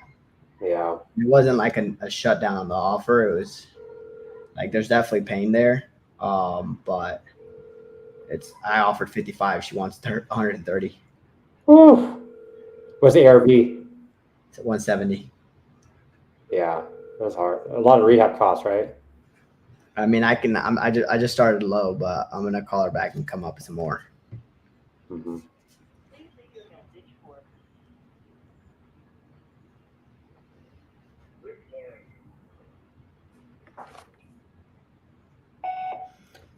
Hey, Richard, this is Brandon Clark. I was calling you about a off-market fix and flip opportunity I got in Gatesville. Just calling around local investors in that area to see if anyone's looking for a new deal. Can send you the details if you're interested. Give me a call back, 760-823-8311. Thanks. Okay, we got a question. Nick, I take it, Brandon, that you and maybe Todd too and other regulars here, fair to say you guys didn't get traction joining Sub 2? No, it's not gaining traction joining Sub 2. Sub 2 is a great community, and I love Sub 2. Sub 2 is good if you're a buyer, but I think for wholesaling, if your main thing is wholesaling, it's an uphill battle because one, sellers, like if you're doing a Sub 2, the seller's back against the wall. You know, it's never really a good idea for them. It's kind of last case scenario. I guarantee you they rather have a cash offer or on market offer for sure. But for me, being a wholesaler, I want to go the path of least resistance, and switching to cash is that. You know, I don't want to do sub 2 because a lot of deals you close like what if the buyer doesn't pay? You know, people don't talk about that in sub 2, and you know that happened to us. One of our buyers didn't pay, and the seller got fucked. You know, nothing out of my control, but we let them know, like, hey, this is a risk that if you're willing to take, go. But yeah, we don't. Our tip of the spear is not sub 2. Our tip of the spear is cash. If cash doesn't work, maybe if the deal's there, maybe pitch a novation. If they're super desperate, they have a good interest rate, good cash flow as a buyer, we'll pitch it to sub 2, but only in those one-off scenarios. But I think sub 2 is a great community. Just I'm trying to better my skills on being a closer and doing more deals, and RJ Bates is the way to go for wholesaling. Let's see what William said. I think RJ let the buyer determine the rehab. I don't. What do you mean? I think maybe what you mean is like maybe have the buyer agree. Or I don't know. I don't really know what that question. Maybe go into more detail, William. Oh yeah, definitely a cash offer. But yeah, I think if you're in the game of wholesaling, cash is easier, right? If you're picking up properties, I'm buying sub 2. I'm not buying now, but in the future, if I do ever buy a property, it is sub 2. I'm never going to use a banking again. Even though I could use a VA loan, I don't want to use a bank. Hey, Michael?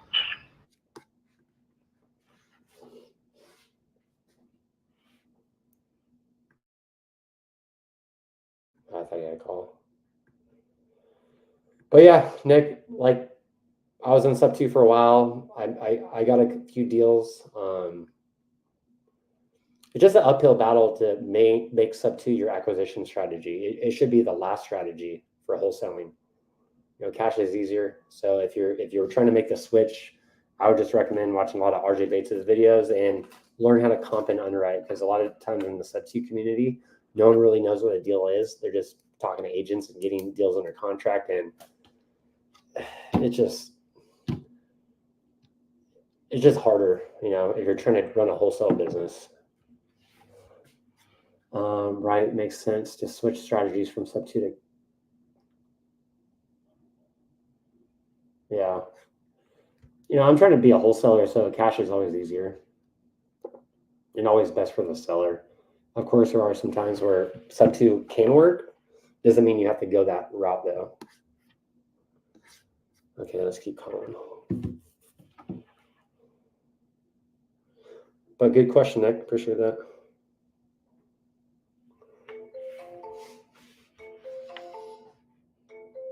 Like when I want to learn to buy properties, I'm going back in sub 2 and learning more and learning how to wrap and maybe be a lender later. But for wholesaling, I stay away from sub 2 and I just focus on cash.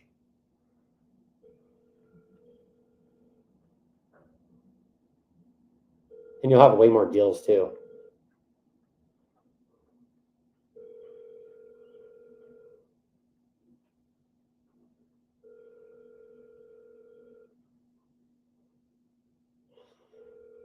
And honestly, wouldn't you rather have like easy deals, like just cash? So you don't have to worry about going sale clause or title companies or hello?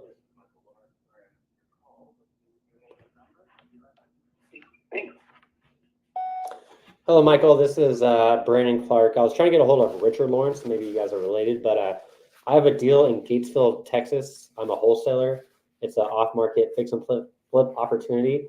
Just calling around local landlords and buyers in that area to see if you guys are picking up any more deals. If so, we'd love to chat about the one I got. I can send it your way. Give me a call back, 760-823-8311. Thanks.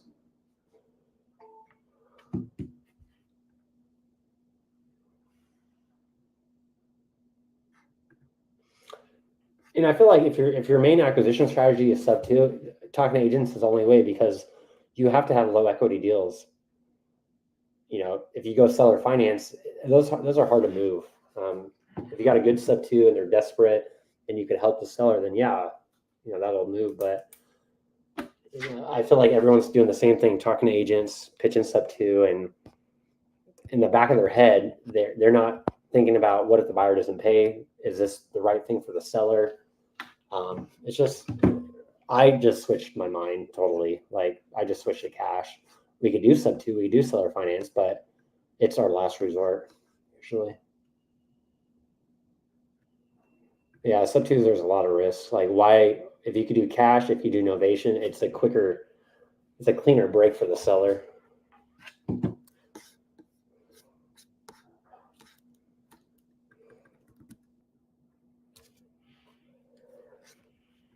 Like look at Todd. Todd's done so many deals and probably very little of them are creative.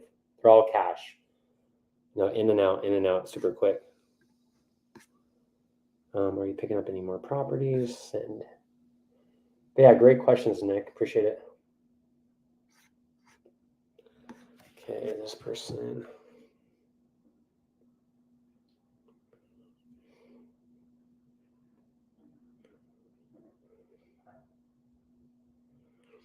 Then also, Nick, like if you switch to cash and learn how to comp and underwrite, you'll definitely do a lot more deals.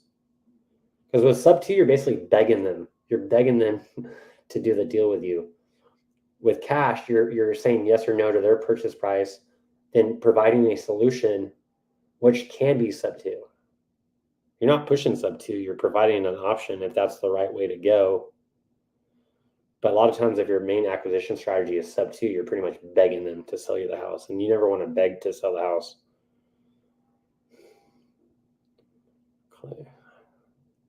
Hope that makes sense.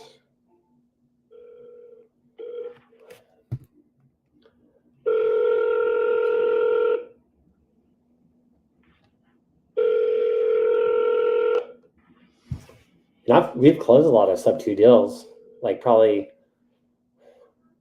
like 5. Then the other 2 are like cash.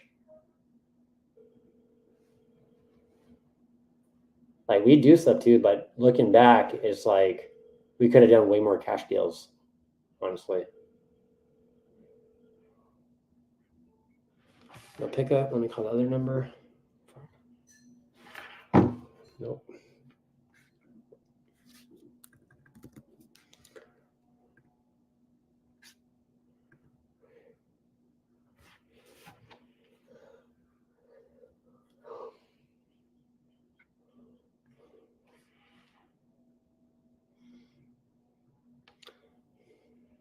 Kenneth.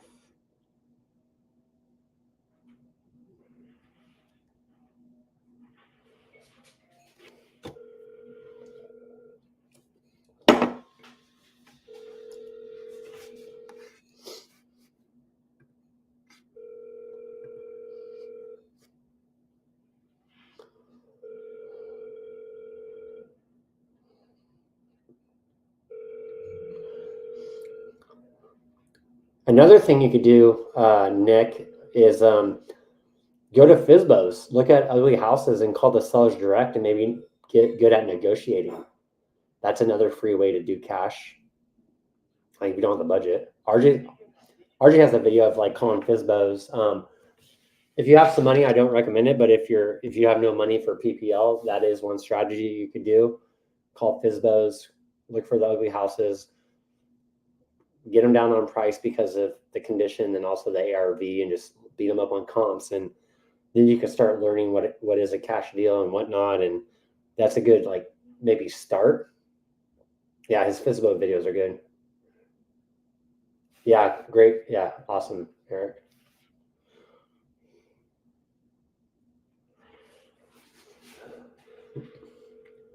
It's just I've seen so many people in the sub 2 community been there for years and never done a deal.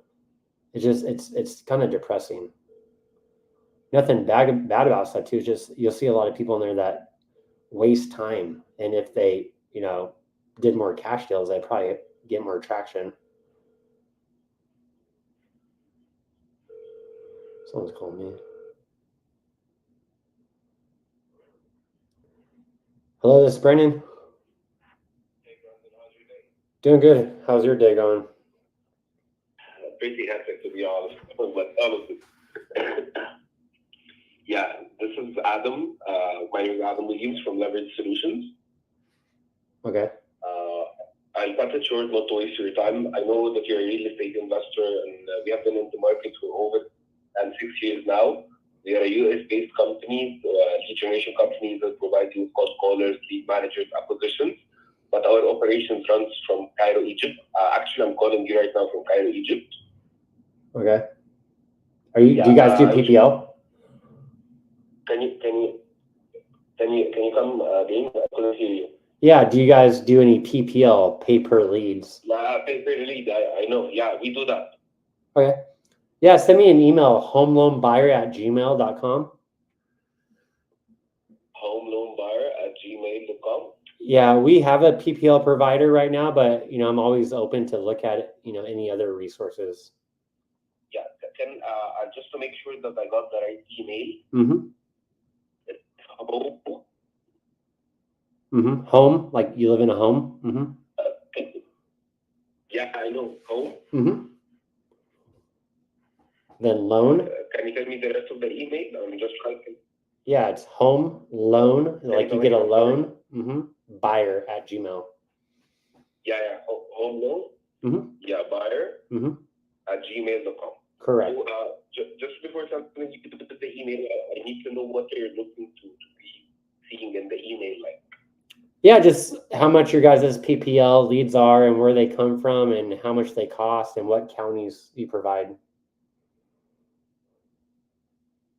So I'll give you a high level. I'll be sending you the email, but let me tell you that we do the paper leads, but we also provide you with a caller that provides you with 22 to 44 leads a month. All right. Yeah, just send me an email. I'm making calls right now, so I got to get back to work. But yeah, send me an email. I'll look through it. Yeah, I'll send you an email with the pricing, with the packaging for the bundles and the callers and everything. Mm-hmm. Sweet. Awesome. Thank you so much. So, okay, I'll be sending you the email right now. Thank you. Appreciate it. Yeah, sure. Bye-bye. Okay. Nick. Okay, let's see here. For the sub 2 hat, you got to do deals.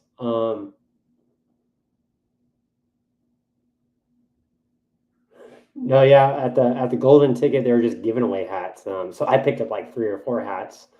But usually, you get a certain hat if you close a certain amount of deals. But yeah, to your point, you see a lot of people with a certain hat walking around with no deals. That's pretty funny, man. Okay, let's keep calling. So I called Kenneth twice.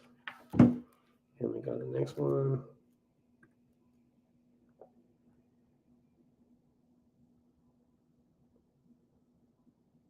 I think there's like a hat for like 1 deal, then also another hat for like 6 deals, I think. I don't remember. I got all the hats. I think I got like a gold one too or something. It's pretty dope. Carlos.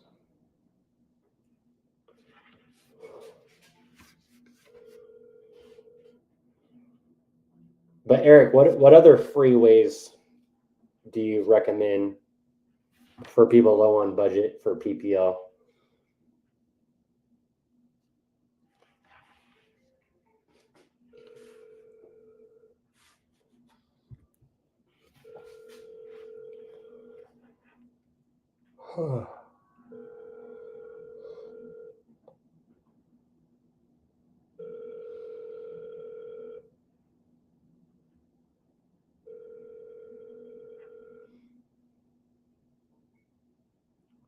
Yeah, drive for dollars. Yeah.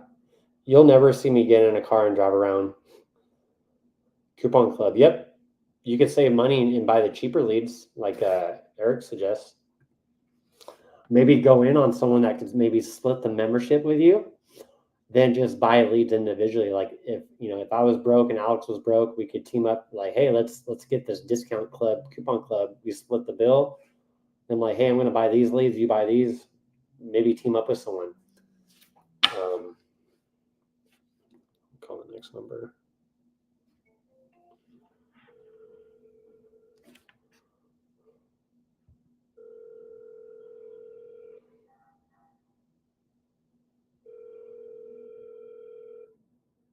I started with Coupon Club, right when I got switched to the cash, I bought some Coupon Club leads and I learned how to close deals, and I got one deal out of it, which is pretty cool. It was a sub 2 duplex in Oklahoma. But the Coupon Club, like Eric suggests, is definitely a great resource to save money, but also talk to motivated sellers. You'll deal with a lot of people that have already talked to wholesalers, but get good at your skills and just be better than your competition. Yep. Some days $9, like I was $9 lead for all of them, $9 club, but I think they got rid of that. But like Eric says, they have the sale sometimes. Yeah, thanks, Eric. Are you picking up any more properties?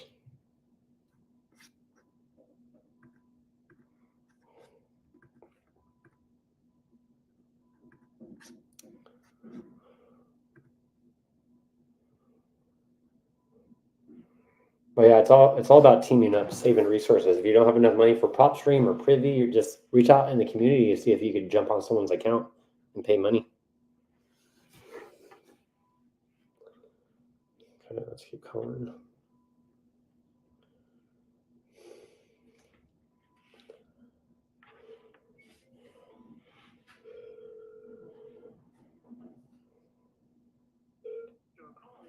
God, no one's picking up. I've got PropStream. Awesome. Yeah, PropStream is good to look up valuations. Sometimes they're wrong. Most of the time they're wrong. But looking up, mortgage statements and comping, Privy, PropStream is a good tool.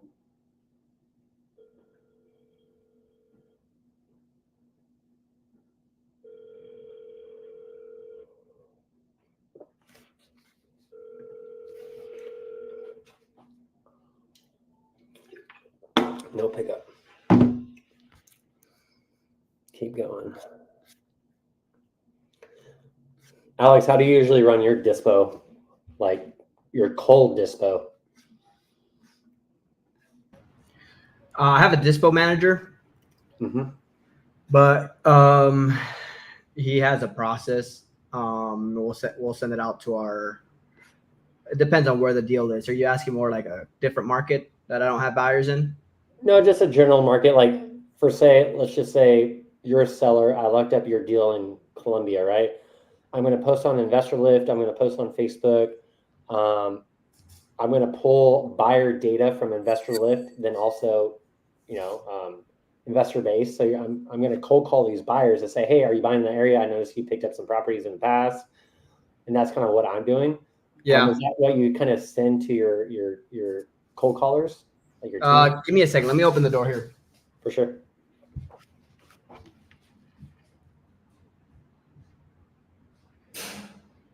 No one's picking up the phone.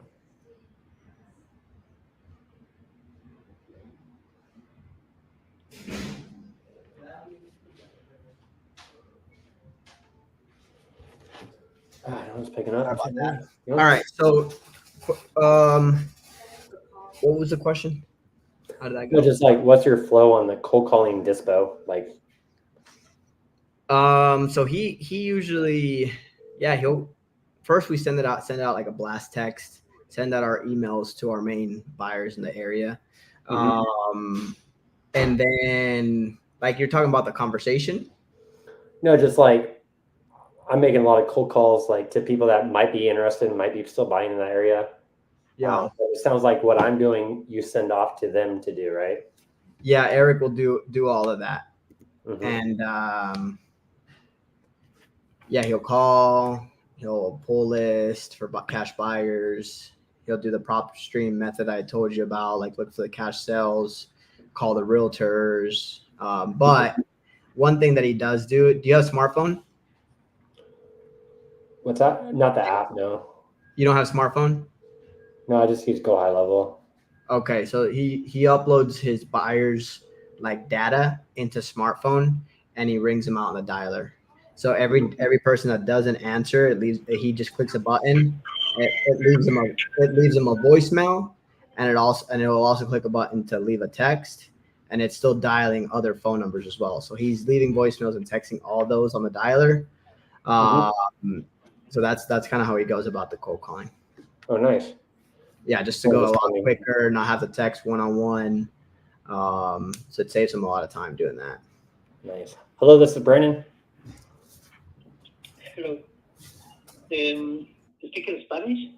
No. Are you calling about a property? Yeah. My partner speaks Spanish. Let me put him on speakerphone real quick. 1 second. Okay. Hola, ¿cómo estás? What in the world? That is that's interesting. Yeah, it's the complete opposite over here in San Diego. Yeah, we're kind of. Go ahead, Alex. Hola, buenas tardes, ¿cómo estás? Hola, estoy preguntando por una propiedad que fue publicada en Marketplace. Ah, ¿le interesa comprar la casa? Sí, propiedad duplex, dice aquí. Ok, ¿cuáles preguntas tiene, hermano? ¿Cuál es el costo real? No sé si es el costo que está aquí puesto. ¿El costo de qué, perdón? De la propiedad, de la casa que está publicada en Marketplace. Ajá, déjame ver cuál. Dame un segundito.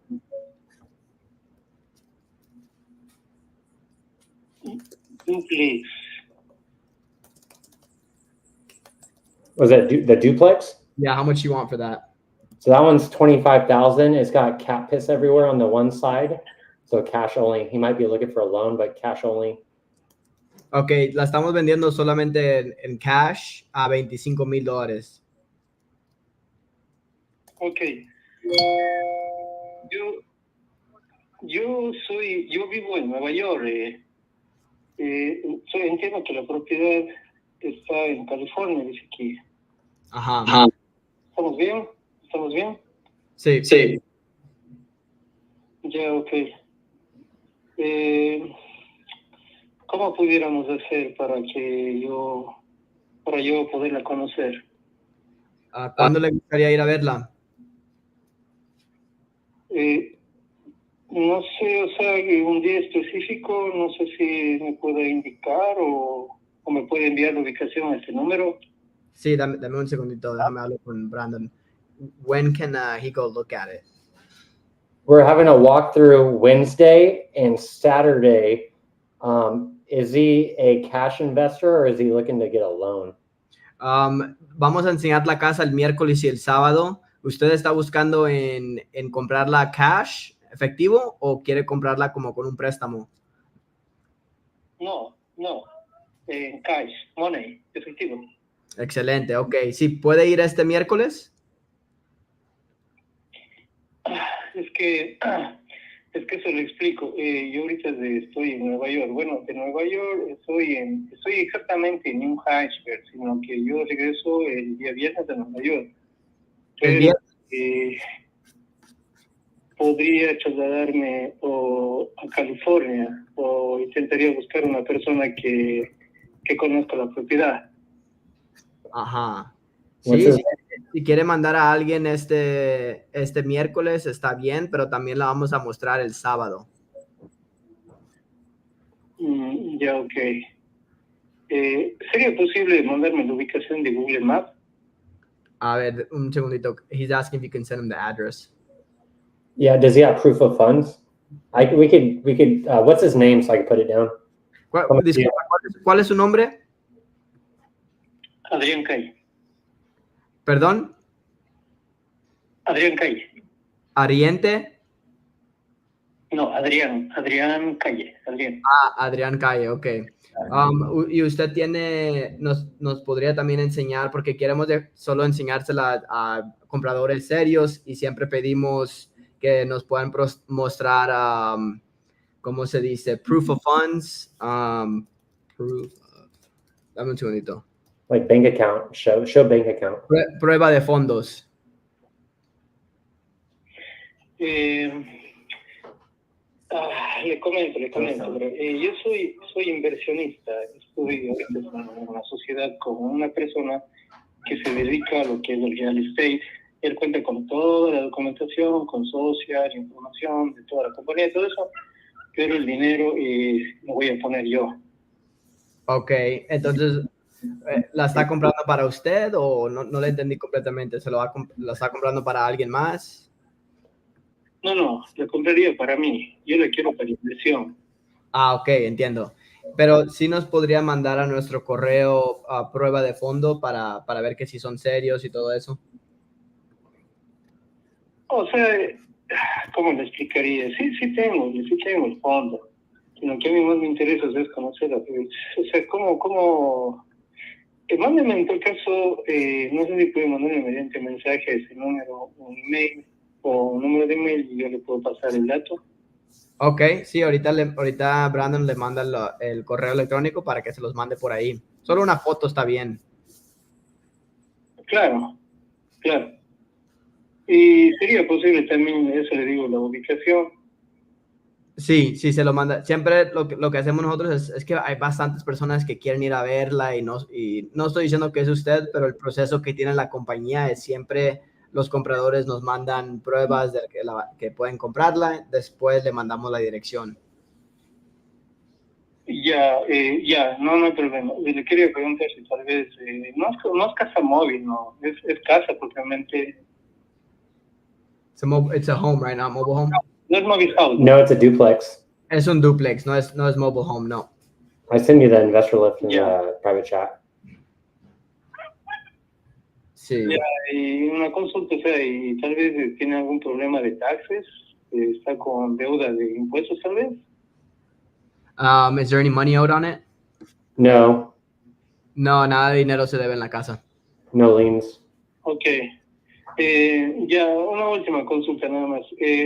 Noto que la propiedad necesita remodelación.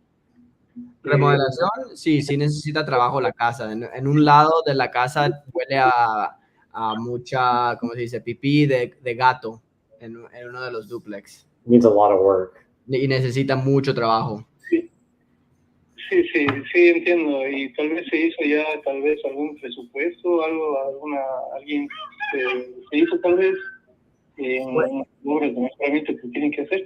O sea, no digo que sea necesario, pero tal vez se hizo tal vez un presupuesto. Disculpa, no le escuché bien, perdón, otra vez. Le preguntaba si tal vez se hizo un presupuesto de obras de mejoramiento, obras de mejora. No, es que nosotros nomás, cada quien siempre nos llega con diferentes presupuestos, ¿no? Entonces mejor sería mejor que vaya a verla, y si le interesa. O sea, nosotros pensamos que está bien, el precio está bueno, pero cada quien tiene diferentes formas de arreglarlas. Entonces todo depende en cada comprador. Pero si nosotros le damos un presupuesto de cuánto costaría, puede ser menos, puede ser más para diferentes personas, ¿no? Ok. Ya. Si me manda un mensaje a y con el email, yo le podría enviar pruebas de fondos. Listo, hermano. Yo ahorita le mandamos un mensaje de texto con el correo electrónico y así para que mande eso y luego podamos mostrarles la casa. Ya, ok. Oiga, ¿y ustedes tal vez de real estate, es tal vez un agente de bienes raíces o es tal vez el dueño directo? No entendí, perdón. Le preguntaba si usted es tal vez un agente de real estate o un agente de bienes raíces o es el vendedor directo, el dueño. Sí, nosotros trabajamos en bienes raíces también, pero compramos, las arreglamos y las revendemos. Pero lo que hacemos, esa propiedad la tenemos debajo de contrato para comprarla. O sea, nosotros la vamos a comprar, pero si alguien nos ofrece un precio bueno, se la podríamos vender a ellos antes de cerrar. O sea, se llama asignar el contrato, entonces le venderíamos los derechos del contrato, y ahí hacemos el trato así. Ok, pero o sea, el precio en sí no va a variar, o sea, lo que está ahí es lo que cuesta. Sí, es lo que estamos pidiendo, los 25,000, ajá. Say if he wants to maybe walk it, maybe just send proof of funds and we could call after and schedule an appointment. Yeah, he's going to send you the email shortly. All right, cool. Are we good to wrap it up or what do you think? Let me see. ¿Sí me entendió con eso o tiene alguna otra pregunta? No, ya, sí lo entendí. Ok, Entonces, hay un momento de mandar yo para pasarle la información. Listo, aquí lo esperamos. Ahí tiene mi número, el número, o le mandamos ahorita el correo electrónico para que lo mande ahí si quiere. Ok. Bueno, muchas gracias por la llamada. Ojalá podamos trabajar juntos en esta. ¿Usted se dedica a eso? ¿Usted también es igual, es inversionista? Correcto. Ya, oiga, y podríamos, o sea, no sé si tal vez tiene aparte de esas otras propiedades, tal vez ahí. Sí, si encontramos otras propiedades ahí, de seguro se lo empezamos a mandar. Solo ahorita nos da su correo electrónico, su nombre y le empezamos a mandar las propiedades que encontramos por ahí. Ok, oiga, bueno, usted debe estar al tanto. ¿Y qué tan buena sería una inversión ahí en esa propiedad? Pues nosotros pensamos que sería bueno. Tenemos varias gentes interesadas que también nos dice que sí está buena. Pero obvio no vamos hasta que vayan a la casa, nos van a hacer la oferta. Ok. Ya. Thank you, sir. Gracias. Bueno, muchas gracias. Good. So he wants to be added to the buyer's list in that area. Oh yeah, I think Brad's got a closing call. Let me jump to him real quick. Cool. Brad? Okay, and that's Len as in L, as in Larry, E as in Echo, and Yes. Len and Lou at Outlook.com. Okay, perfect. Yeah. All right, perfect. Let's do that. Mary Lou will take you off this first one. Bada bing, bada boom. Give me 2 seconds here. And then while I'm doing this, actually be for you guys, this will be helpful. If you want to get into that email, I'm going to be sending this over to you here in a couple seconds. Okay.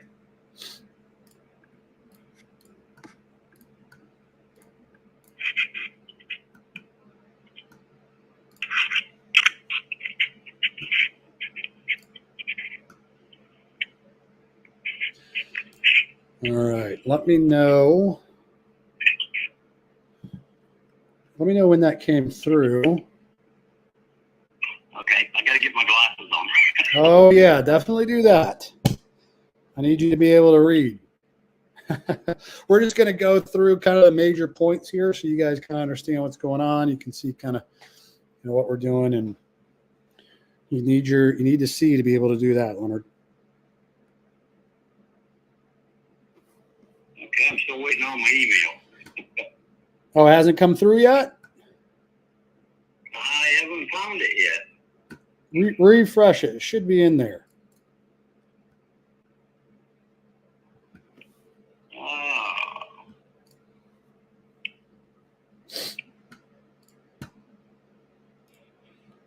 No.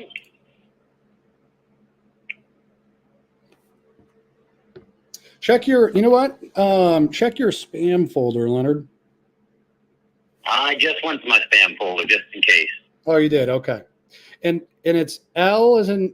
Okay, is this okay? Bradley Garcia. That's me. Is that it? That's me. You got it. Okay, You then got it's on it. here. Okay. We just had to be patient. Yeah, things are a little slow up here. That's okay.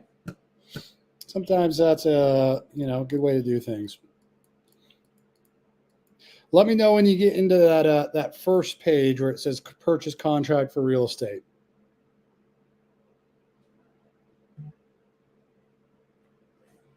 It's loading slowly. Perfect. Purchase contract for real estate. Yep, I've got it right here. Okay. All right. Just make sure I have your name and Mary Lou's name spelled correctly at the very top there. Yep, they are. Perfect. Okay. And then I've got the right property address, right? 1392 Main Street, 04294. Okay. That in bold. Okay. The agreement that we have with you is an as-is condition sale, which for you means, again, you guys don't have to do a single thing to it. I know you guys have already kind of moved out, so it'd be a bit of a pain and inconvenient to go back up there and, do some paint, fix this, clean this out. So it is going to be purchased as it sits right now, as far as you're concerned. Okay. Now, like I said, is this the price? Right below that is what I was able to get you approved for.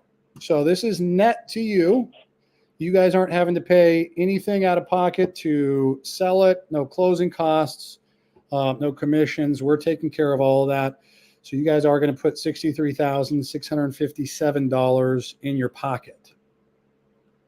Okay. Yeah, that's not going to do it. That's not going to do it. What do you mean? No, I think I told you last week 70,000 is as low as I'm going to go. Okay. I will not go a penny lower than that. Okay. Yeah, I mean, I actually did a pretty decent job in getting them up because, like I said, they were originally going to be in that $50,000 mark. I'm not arguing that point at all, but we've decided a long time ago we're not taking less than 70. Okay, I mean, we're not too far off then. No, but that's as low as we're going to go is 70. Okay. And I know I joked with you, and I said, I asked you if we came in at like 68.5, if you'd take that. I think you said 68.5, we said we'd consider that, yeah. Okay. Because we're not, again, 70. Yeah. All right.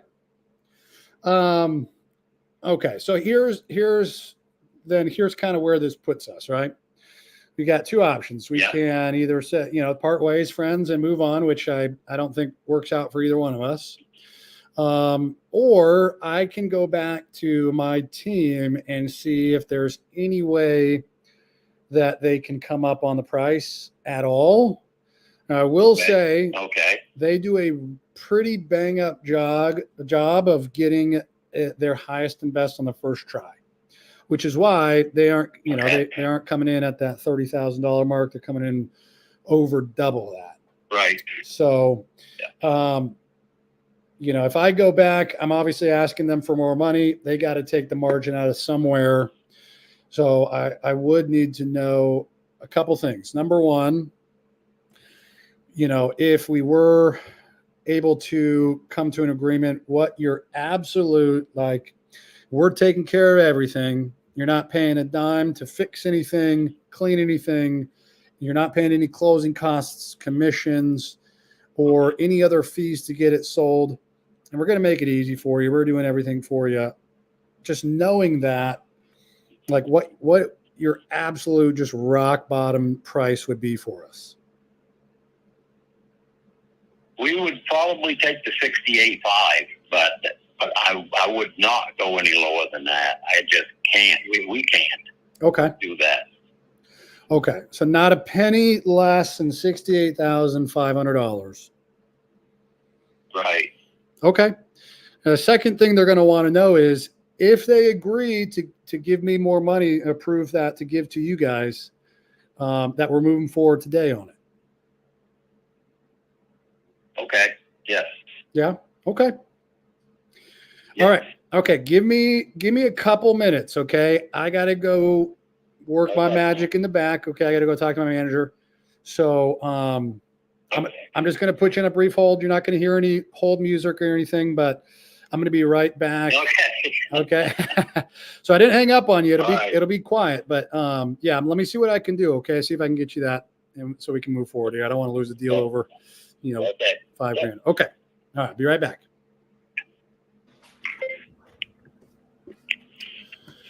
Hi, Brad. Oh, hey. Can you guys hear me? Yeah. I didn't realize I was on, actually. You guys were in the background. Yeah, Alex was trying to help me on that translation, but then I wanted to jump on since you were still on the call, so I wanted to make sure that was highlighted too. Okay, cool.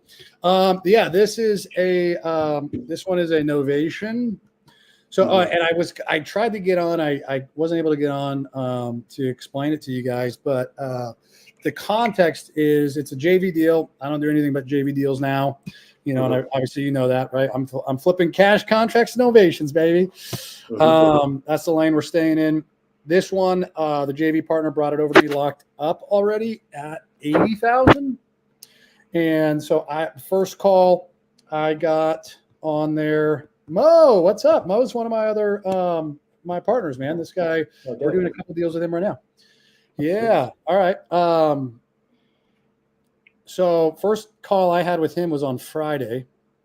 And they're, like I said, locked up at 80. It's actually a lot harder to get the novation flip and the reduction at the same time. So I just told him, I was like, it's going to be a little tougher. So we got him down to 70 on that call. I was really trying to be at 60. The deal works at 70. So we're at 68.5. You know, it's about a $4,000 increase from where I'm at now. So I'm about to pop back on and close it up, but it's flipped. So your novation price, you go for cash. The novation price is maybe a little bit more than the cash, and how much more can it be? Oh yeah. Well, this was underwritten like I mean, I wasn't blowing smoke. The cash price was $25K. Like that's a good deal, right? Cash price. That would have been a good cash deal. I don't, assignment maybe 5 or 10K. But what's great about novations is I can give them ostensibly $40,000 more in their pocket, and then I'm pocketing. In this case, it's going to be 20K. I have a little different split with this JV partner to allow me to do that. I have a minimum we need to do because these are really labor intensive for us. I'm also not blowing smoke when I say that. So yeah, that'll be a 20K total at 21.5. Nice. Yeah, at the 68.5 mark. Nice. And a lot of people in here are titanium. So I tell people, hey, if you're doing novations, give them to people that know what they're doing, like Brad. Yes. Don't try to do it yourself. I'm not trying to do mine. Yeah, exactly, dude. I'll handle them all for you. No problem. I mean, they are really. You can run into a lot of different roadblocks. That'll just kill you, like literally on closing day. Ask me how I know. So it's good to have somebody that's just experienced and can get it done. That's your lane. That's my one lane, dude. I do this many cash deals. I do this many. They got to be like real good, and then everything else is like flipped cash contracts to novations. Because there's a lot. There's so many. It's almost guaranteed. Novation King is actually the one that said this, so you can take this to the bank. Almost every investor's got about 20 to 30% of the dead leads that they had under contract in their CRM right now that could be flipped to novations, and you can make 20, 30, 40K on them. So, all right, man, I'm going to, let me pop back on here with these guys. Let me jump on mute. Just got to call this back. 68.5.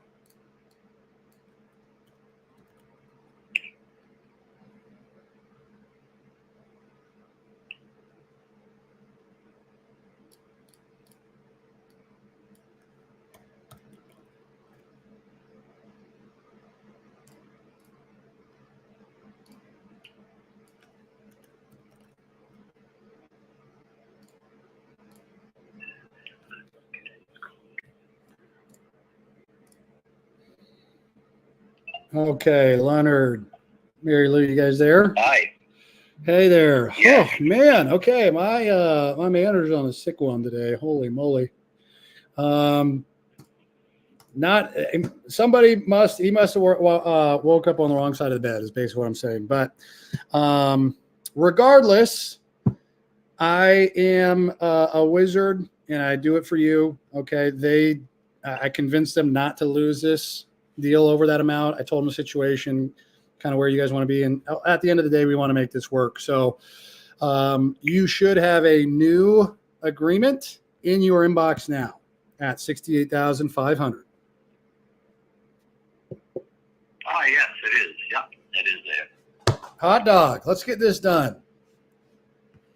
Okay. All right. So, yeah, let's pop back in there, and then I'll run through the rest of the terms because we didn't get too far into that first page, did we? Right. Okay. Yeah. All right. You let me know when you're there. All right. Okay. All right. So we got, We're ready. Yep. you see the price there? We got that changed. 68.5. Okay, perfect. Okay, so right below there, when I say that 68.5 is a net price to you, what that's outlined is in sections 1, 2, and 3. Okay, so number 1 is closing costs. Okay, all the closing costs, title fees, transfer taxes, everything is going to be paid in full by the buyer. Okay, so that's us. Right. So we're going to take care of all of that. The only thing that you guys are responsible for is 2 and 3. Okay, so section 2 is encumbrances. That's like a mortgage or a lien or an unpaid utility bill. Any pre-existing debt. Yeah, any pre-existing debt that you guys had before we met, that's obviously your responsibility. Likewise, your taxes. You got to pay your taxes. Right. Luckily, they're prorated, so you're only going to be paying for the months that you own the property. Okay. Okay. Section 4 is close of escrow to be as soon as practical. Obviously, our interests are aligned. We want to get this done as soon as possible, but no later than 60 days. Right. Okay. Okay. 5 is our earnest money. That's what we put down to make our contract legal and binding. That'll be with the title company. And we'll get that info to you about which title company and their contact info. They're going to need to get a hold of you anyway to ask how you want to be paid.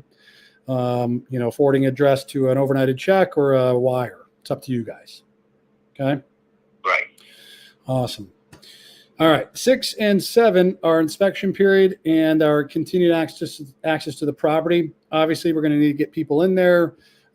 Inspectors, appraisers, our agents, and any prospective buyers. This just allows us to do that. You guys remind me, you guys are finishing up your packing now, right? Yeah, we're still here in this property on Main Street, but we've moved a lot of our stuff to our new place. Okay. But we won't actually be completely out of here until October 4th. Oh, okay. Oh, that's easy. That's not a problem. So what we'll do. Okay.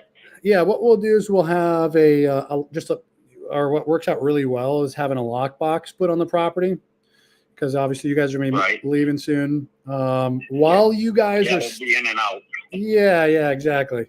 While you guys still are living there, right before October 4th, nobody's going to be showing up unannounced, right? We'll let them know that the property's still occupied. So we'll work the scheduling out with you for any pictures, walkthroughs, inspections, and appraisals. Okay. Right. But after that, we'll just let you know if somebody's stopping by and, not going to be a huge deal because you guys won't be there. Okay. All right. Perfect. Okay. Yeah. Okay. So that is the end of page 1. And as we go along here, you'll see an initial box for just you right now, Leonard, bottom left. If everything's good on each page, and if everything's good on this first page, just go ahead and click that initial box. It'll ask you to accept and adopt an electronic one. Just click accept, and then we'll move on to page 2. All right, perfect. Okay. All right, scroll down to page 2. You should see section 8 there. Yep. Awesome. That's the occupancy of the premise. You guys are already moving out, so this isn't going to be an issue. It's just saying that it's going to be vacant at close. Okay. Right. 9, 10, and 11 are all regarding title. Title stuff. We're going to be paying for that and kind of, handling all that. Title documents and insurance. That's all done through the title company. The one thing that is pertinent to you is any title delays or extensions. So it's very rare, but if there was any issues with your title, we could delay the closing until we could get clear and marketable title. Just an FYI. Yeah. Perfect. Okay. 12 is seller representations. Basically what you're saying about yourself. Okay. Section A, you're saying that you have full right, power, and authority to sell the property. And B, you're saying that you'll maintain the property in its current condition until close. And, Right. and C, that you agree and understand any of your personal property that's left there after the close of escrow. So after that 60 days would convey to the buyer, and they would probably just dispose of it. So just make sure you take everything you want with you. Yep, that's fine. Okay, perfect. All right, 13 is the buyer disclosure. That's what we're saying about ourselves. One of the members, one of the principals, is in a real estate agent here in California. He is not part of the transaction, nor is he nor are we acting as agents. We just have to tell you we're required to by law. Okay. 14's default by the seller. Okay, that's a fancy way of saying if you guys were to back out halfway through this process, like I mentioned earlier, there's a lot of time and money invested on our end, on the front end of these transactions. So if sellers were backing out left and right, we'd be left holding the bag, and it just wouldn't be a good look for us. So we would have. Backing out. Yeah, I didn't think you were. I know you guys want to get paid, so perfect. Default by the buyer, that's us. If we were to, there's not really a way for us to default, but if there was, you would accept the deposit as sole right to damages. 16's the pre-marketing agreement. That basically outlines what we're doing. Okay, so just so you guys know, we're going to be blasting this out everywhere to get as many eyes on it, to our investor and buyer list, to agents, the MLS, third-party networks. You know, we're going to get this thing moved very quickly. Okay. Yep. Okay. So perfect. The 17's the memorandum of contract. It's a memo for short. Basically, don't sign another buyer's offer. Okay. We would file a memo if we heard about it, which basically just protects our interests, tells the county like, hey, we had a preceding contract. All right. And that's it. Yep. All right. Go ahead and initial page 2, and we'll go to page 3. We're almost done here. Thank you. All right. Okay. All right. Perfect. 18 and 19 are kind of go together. Okay. So if we were to, that third party buyer were to bring cash, it would be called an assignment. If they brought a loan, it would be called a novation. Either way, we are entitled to the difference between what we've agreed to with you, the 68.5, and whatever small price we negotiate with the buyer on the back end. Right. All right. 20, no oral changes. Basically, everything's written down and agreed to, signed by both parties. 21 is blank. There are no additional terms and conditions. Okay. All right. So that is the nuts and bolts of it. Leonard, if you want to sign, date, and initial that third page, we got 2 more documents, and we'll be halfway done. Okay. Because then we'll need Mary Lou's. And let's see, date is 16th. Today's the 16th, yeah.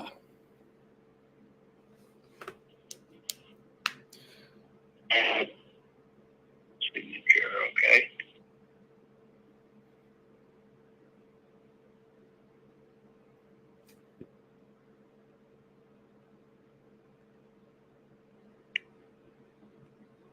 Is that date working for you on the third page there? Oh, there you go. Okay, awesome. I think I got it. Oh, okay. I'm a little slow. You went ahead. No, you went ahead. All right, awesome. You already pretty much signed everything. Go to the next page. This is the authorization to sign listing docs. This gives us the ability to list the property with our agent. And then the novation agreement is basically just says that we would keep you guys at net proceeds of $68,500. Tells escrow not to charge you any of the fees if there were to be a loan contingent. Okay, perfect. Yeah, no, you went ahead. You're good. So there should be a finish signing button, a yellow button. Yeah, I see it. Can you click that for me? Yep, I did. Okay, awesome. All right, now I gotta just add in Mary Lou's. I'm gonna send it to the same email, right? Right. Perfect. Okay. Well, let me actually download this.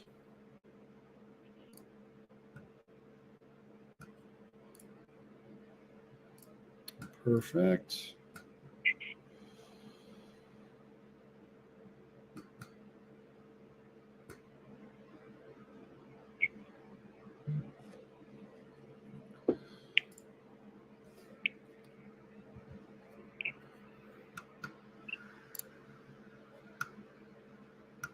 Oh, good. Okay.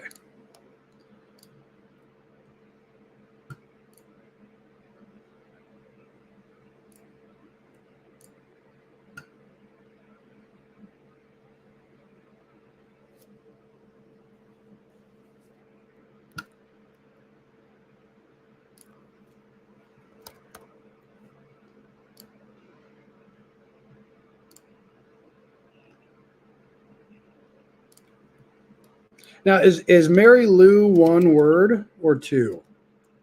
No. 2 words. It's two. Okay, perfect.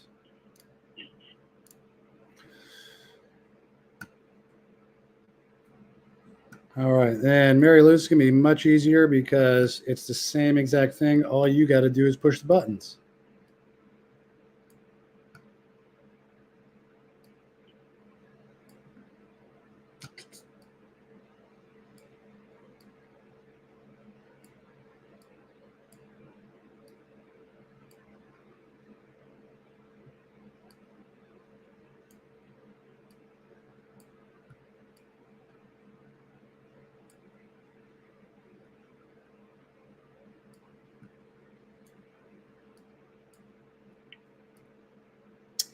All right, so that should be in your inbox here momentarily. Okay. And this is for Mary Lou's signature now.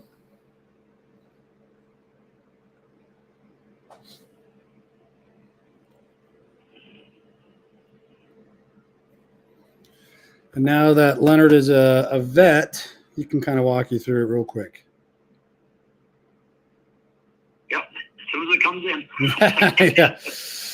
Well, we're experienced there too. We know Maine's on a different wavelength there, isn't it? A little slower. Yeah. Little slower. Love it. That's good. We need more of that. I do. Yeah. I'm not very good with all this electronic stuff, believe me. Leonard, you say that, but you've been an expert here on pretty much anything I've asked of you. So when it comes to your phone and I didn't grow up with this stuff, so it's all new to me. well, you're doing great. Appreciate your help on this.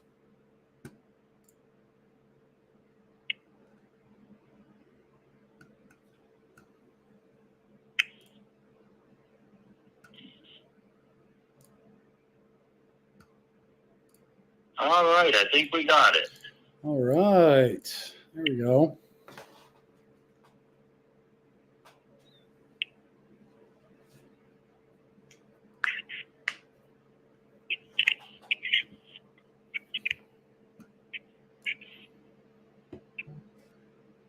Oh, still got my initials on it. Yeah, your initials stay on there. So then. Oh, okay, yeah. okay. I messed up. No, you're okay. You're okay. You haven't done anything. So, Mary Lou, it's your turn to push the buttons now. Okay. Leonard, if you want to show her on that first one how to. Just start signing, right? Yeah, exactly. It's the same exact thing. Nothing's been changed there. We're just going through and putting. Oh yeah. Okay, we got it. I pretty much almost screwed up. No, you're fine. You're fine.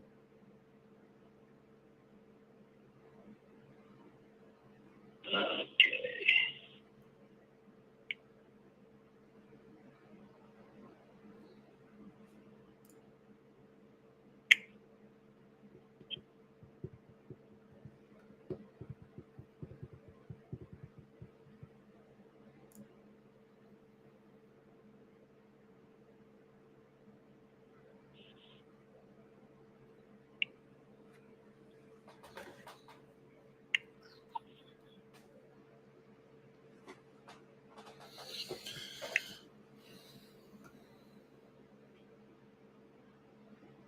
I think we got it done. Let me look here. Did you just click the finish button? I did. Yep.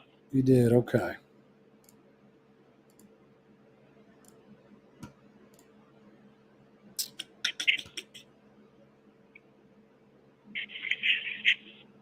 There we go. Okay. All right, guys. Well, congratulations.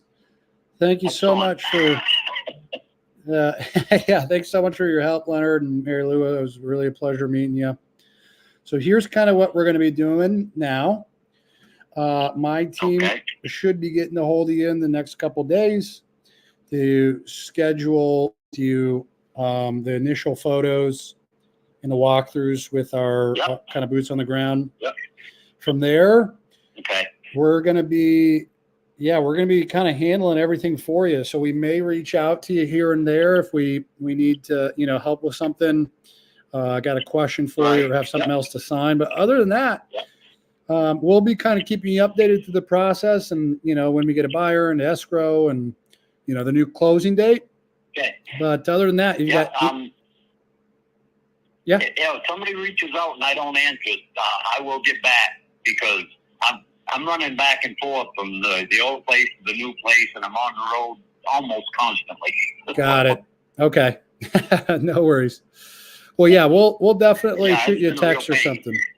No, not at all. Trust me. Yeah, that would work. Yeah, text would work. Yep. Okay, perfect. But yeah, other than that, it's basically just going to be a waiting game until closing. So we'll be walking you guys hand in hand through the rest of the process. If you guys have any questions, you got my number, Leonard, and of course you got Carlos's. Right. Okay. Okay. Okay. Thank you. All right. Well, yeah, if there's no other questions, I'll let you guys get to the rest of your day. Okay. Thank you very much. No, I think we're all set. Okay. Thanks, Mary Lou. Thanks, Leonard. You guys take care. You bet. You too. All right. Bye-bye. Bye.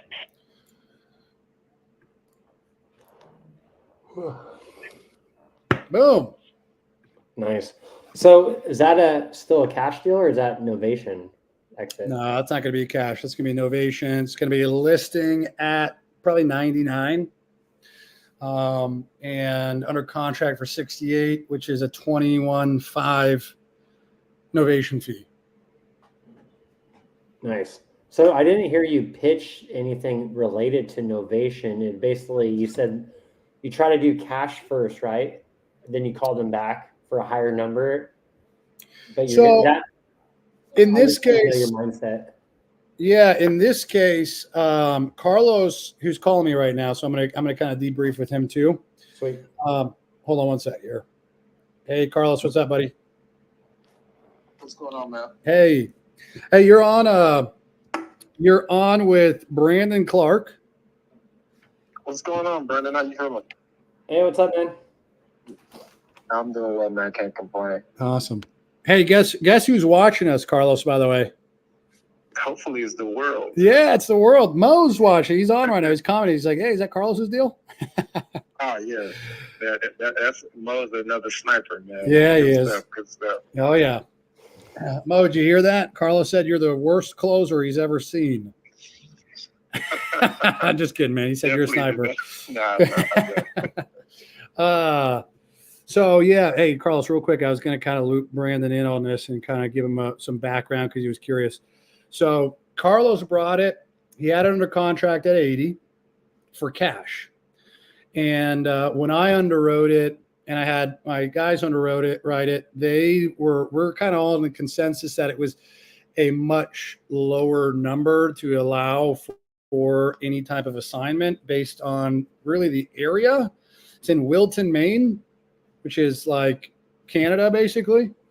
And it's just a low value area, and it just needs a ton of work to get it to any ARV that a flipper is going to be, willing to do that on. So, yeah, they obviously, on Friday, you guys didn't see it. I actually have a recording I need to put together and put out on my Instagram, but I trial closed, just to, assuming he didn't want it, and he's like, of course, no, I don't want 25 grand. And he negotiated against himself at that point and said he wouldn't go lower than 70, right? He's under contract at 80. He dropped it to 70 at that point. And then, of course, you always ask, like, okay, well, if I came in at 68.5, like, you guys don't want to do that. You know, it's like a joking, but I want to see like what he says. And he's like, oh, we consider it. And so that's why I was pretty confident that my 63.6 number was going to go, but he obviously had, you know, I had a little bit of misread there. At a cash price, what would make like, if it was a cash price, what was that price? And that didn't work. So now you're at Novation. Like, what was that cash price that it would sell? 25, maybe 30. So you needed to get the seller down to 25 in order for you to wholesale it to an end buyer at, okay, I'm tracking now. Yeah, so yeah. And you would never go for that 25, right? Never. No, exactly. Exactly. Mm-hmm. And so you guys are missing a whole other call too. I didn't jump right into this. I had a whole other call where I anchored him to the 25K cash because that's the tough thing about restructuring these is he's already got a contract at 80. His anchor is pretty set on like, I'm walking away with 80 grand. So when I go in, I have to completely destroy that framing and basically say like, hey, his lender, the financial partner that he was going to be moving forward with was like high that day. And that was not a real offer. They walked away. This is not a real offer. The real offer when we shopped it out to our other lenders was 25 to 30. Okay. So got to break that frame, re-manage expectations. And then when I come in with another anchor of the comps, I do a trial closing under my MAO, which I did at 40 to 50. And he said, absolutely not. Then we can kind of start to move the needle and come to from where he's at 80, which, down to the 68.5, which still works. So at 68.5, that's not a cash deal at all, but it is a Novation price. At what I believe I could list it for, which is about 100 grand on market. Mm-hmm. There's 10% selling costs, which it leaves us at a gross net of 90. Mm-hmm. And then, our offer at 68.5, do the math there, you're walking with 21.5.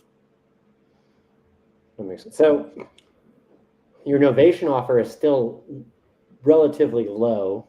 How did that even 80K become an offer? Is just maybe locked it up at a wrong price that would never work? Yeah, Carlos, I think there were probably some properties that were he saw like the ARV, like maybe high ARVs in that area. Correct. Yeah, exactly. That just he thought could justify higher ARV that I just didn't see. We just and I'm trying to be really conservative because guess what? Yeah, totally. If those are, dude, we got to deal. But yeah, most of the time they don't land that way. They land the opposite way, where we're too high. But so with the seller on that call, so at first he thought he was going to get a cash offer, right? But you're going to flip it to on market. Will you have that conversation later, or is you kind of go like secret squirrel style? No. I was upfront with him. I don't know. Maybe I need to be more. Well, because here's what I said on this call, and again, you guys missed a full other call in between these.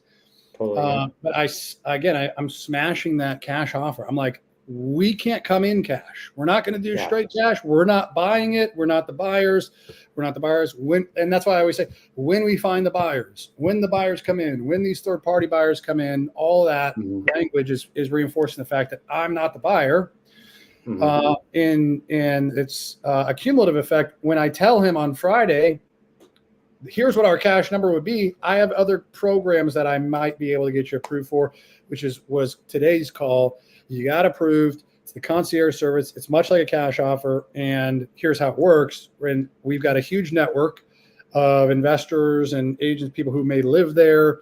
It doesn't work for us, but it could work for them, And so we're able to get a higher number because it's going to be them buying it, not us.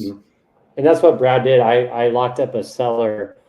I thought it was a good price, but after looking into the comps, and it just wasn't a good cash buyer. Yeah, it looked good on paper, but for that market, it was too high. Mm-hmm. And I'm like, what do we do? I think Kathy and I sent it to you guys to see, hey, is our cash number off? And you guys said, hey, let's talk about, I sent you the deal. My cash, I thought it was a good deal, but after in looking it over again, we figured no one's going to buy cash at this. So you guys said, hey, this might be a good novation. And I kind of did a handoff with you, and Brad was able to jump on the phone and kind of pass the baton. Like RJ says, novations are cool, but if it takes you away from acquisitions, don't do it. Kind of move on, unless you have people that could take the ball and run it into the end zone like you guys did. Can you guys, it wasn't working cash. Novation was a great play, right? Mm-hmm. But I didn't want to get involved. I just wanted to send it to you guys, and you guys run it and kind of hands off, so I could focus on acquisitions, right? 100%. Yeah. And, for you guys, people that are watching, you don't want to be part of the process really at all. You want to do what you're doing, which is great. I love that. Carlos, who's still on the phone, by the way, Carlos is the opposite end. He wants to be over our shoulder, watching the process, learning, so that eventually he can he can do them on his own if he chooses to. Mm-hmm, and I love that. I'm the people that partner with me, you guys, you can be one or the other. It doesn't matter to me. You can be every step of the way on top of us, or bring them in, just send them over to me. We'll run them, and you guys can get paid on closing day, One thing that popped up, well, it wasn't an issue. It was just, hey, the seller needs some money to move out of the property so we could get it ready for the photos and put it on the MLS. Yeah. So you guys came to us, be like, hey, this is what we need. I sent you guys money, took care of it. It was still hands off, definitely hands off. I just had to pay, because with novations, things pop up that are not unexpected, but there are some things in a novation deal that you might have to come out of profit, because when you sell it, you'll make that money back. But I think it might sound scary for some people that having to come out of pocket. Sure. Doing some novations, but that was very minor, because I figured if I dump 1,000 into it, there's a lot of profit on the back end with a novation, and I'd get that $1,000 back.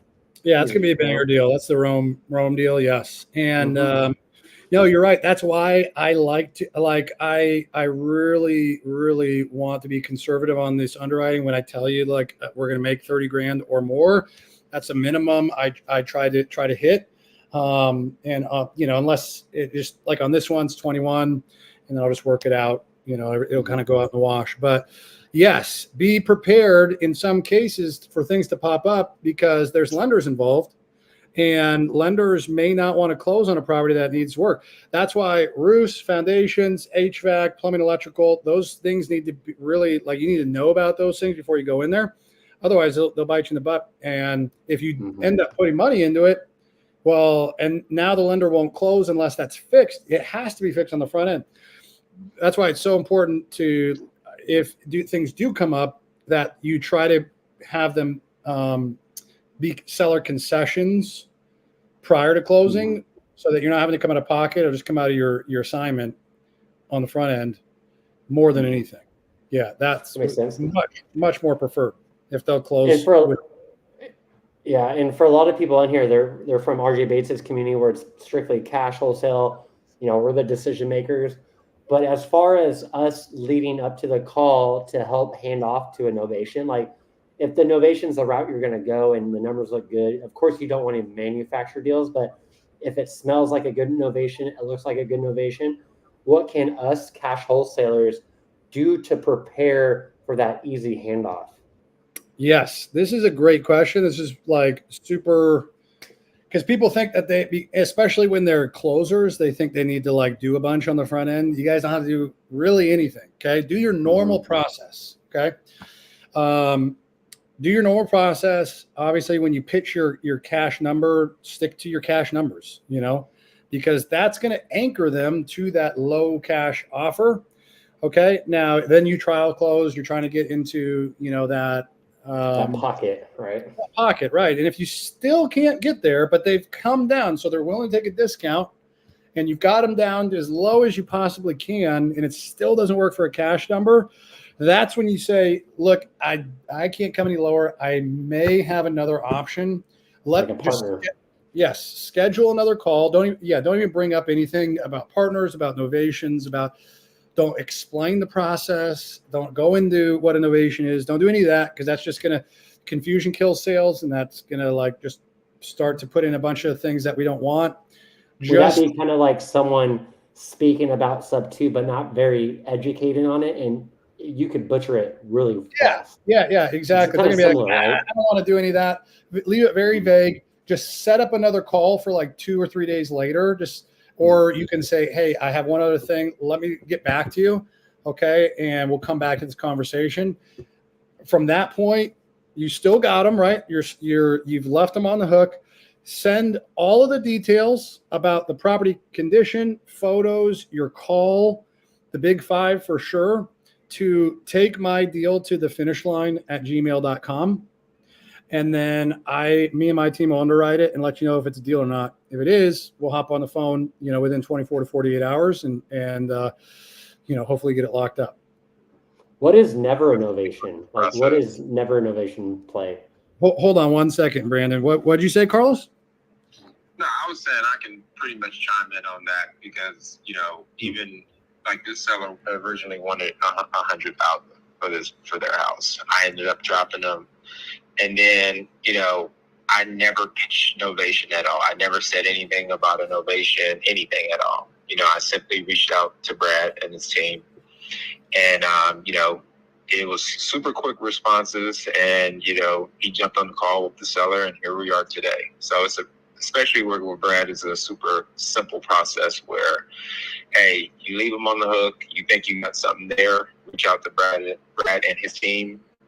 They will respond to you super quick. Shout out to those other guys that are on the team, because I know this is our like second or third that we have with you, Brad. So yeah, it's like as you mentioned to the sellers, white glove service. It's white glove services for the investors that's bringing in the opportunities as well.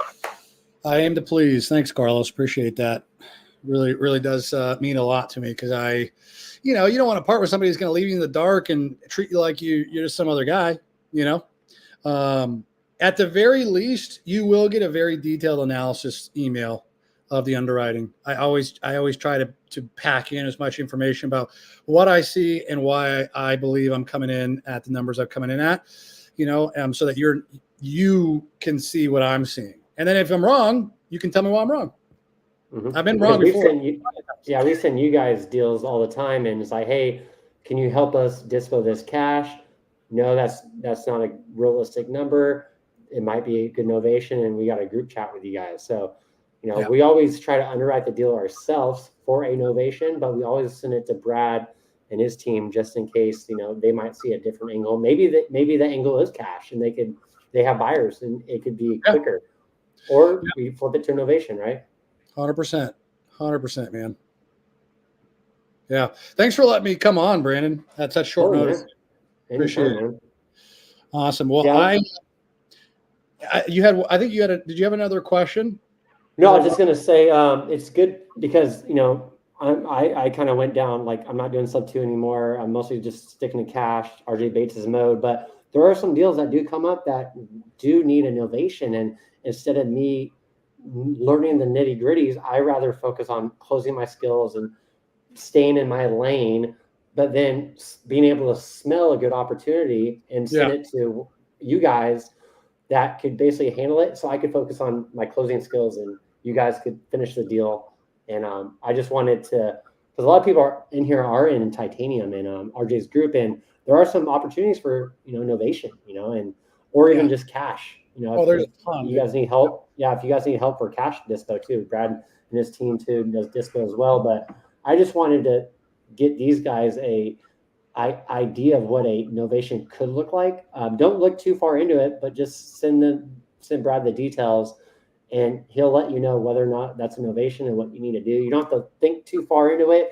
Just send it over to Brad. He'll run the numbers, and if it looks like a good novation, he'll take it so you can go back to closing other deals. Yeah. Appreciate the shout out, man. This is my, where is it? Right here. This is my IG handle. Take my deal to the finish line at gmail.com. I'm working on my website, so that'll be up, and it'll just be a form right there. That'll be super easy to fill out. Sweet, dude. All right. Well, I got to hop off here, Brandon. Appreciate it. Todd, see you, buddy. Didn't really talk, but see you in the background there. And awesome. You guys have a great rest of your day. Yeah, I'll let you know if anyone pops up that needs some help too. Yes, thanks, man. Appreciate you. See you, bro. See ya. Okay, let's keep calling these dispo buyers. Let's see here. No one likes to talk to me today, Todd. Okay, let's call.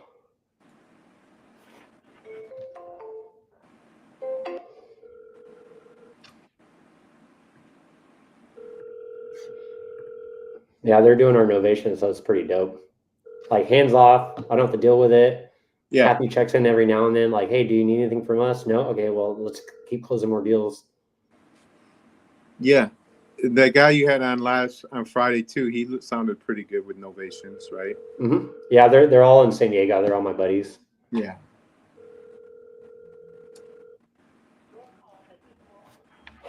You got any good combos today? Conversations?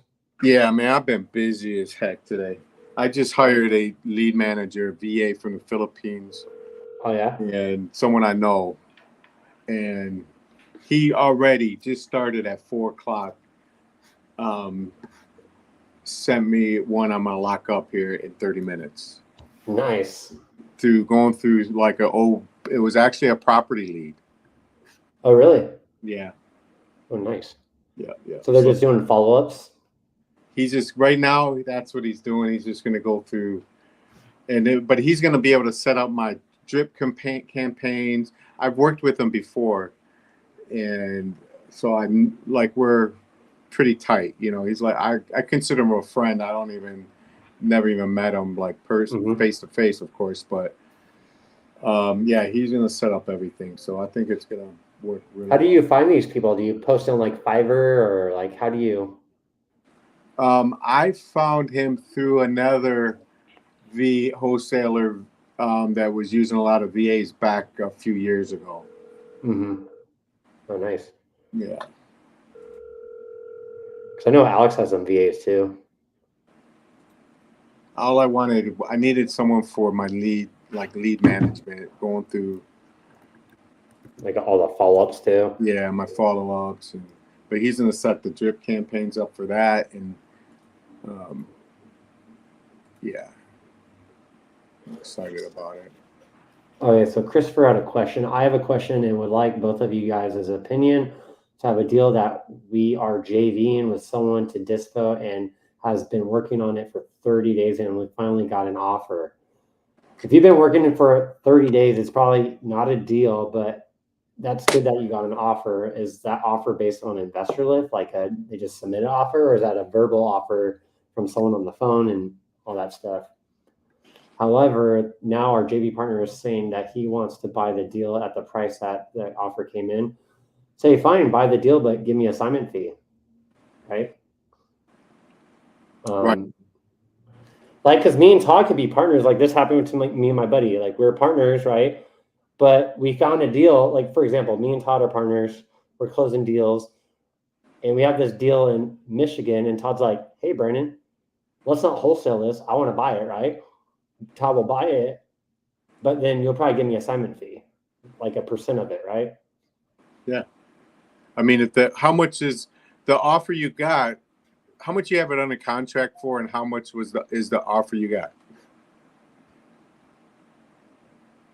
I would take what your portion was. So, like, if the assignment fee is supposed to be $10K, maybe tell him to give you $5K, or maybe. Take the $5K. Mm-hmm. I mean, if he wants to buy it for the same price, what he's saying is, look, he'll get his $5K. You know, if you know the guy, I'm just gonna think this way. The guy might really have it sold for more money, so he's gonna give you your. I hope he's not like that. He's gonna give you your 13,000, and now he's gonna go sell it and make 40,000. Who knows? But maybe not think that way. Just if you're happy with the 13, just take it and run. Especially for a deal that's you guys been working for 30 days. That's a long time. So I would be like, hey, bro, if you want to buy it, just give me my assignment fee, or even give a discount assignment fee. Like, just give me the fucking money so I could get out of this deal. Yeah. But that's a good question. I ran into that. One of my buddies, my partners, bought a deal that we were dispelling. He's like, I'll just be the fucking buyer. I was like, okay, cool. So I just took off the profit from the next deal. Instead of it splitting up 5K, I just took the whole assignment fee on our next deal, Yeah. Well, yeah, you'll probably I guarantee a lot of people will run into this where one of your partners might want to buy the deal, and it's just pay you for your time, if you're that partner. It's just kind of weird that it took 30 days and now they want to buy it. If it sounds like it's that good of a deal, it should have went like in 2 seconds. But anyway. And and also if the assignment fee is $26K, but it took 30 days, that means I would think the assignment fee is too big. If it took 30 days to bring a buyer, I don't know. I'm kind of just thinking out loud. But maybe it's a great deal, giving you 13,000. You walk away. He's got a house and he keeps it for a rental, or he fix and flips it, whatever. I guess at that point, should not matter too much. I'll be back in 2 seconds. Yeah. Todd's in Michigan. Scott.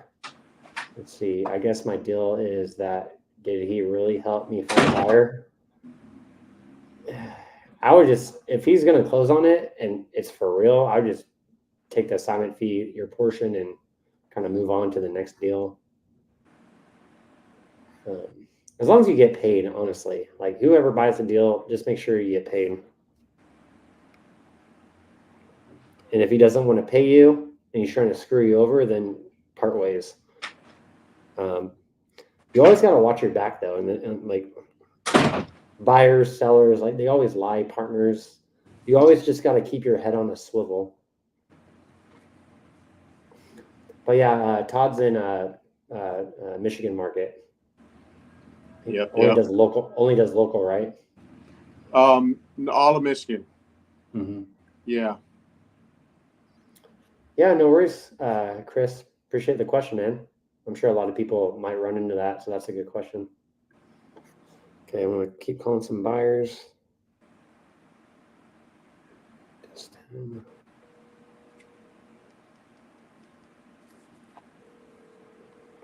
It's lonely calling buyers.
That when I was talking to Caesar about, when you pull a list of buyers, like let's say it's 200 and you throw them in your system, having an auto text them first, like we added that because Caesar told us to do it, and it's been working. Like we've been getting some replies back, and I haven't even started calling. That's a good idea. If you put a whole bunch in there, you start working the ones that respond, right? Mm-hmm. Yep. Love it. I might do that too. Yeah, because like it takes a long time to get through 200 records, right? So if you throw a drip in there, one text every 2 minutes, in a few hours, like it's gonna be done, and you text everybody. Yeah. They'll either say, "Hey, I'm interested," or "Hey, you got the wrong number," but at least you know. Let's see here. It's a good idea.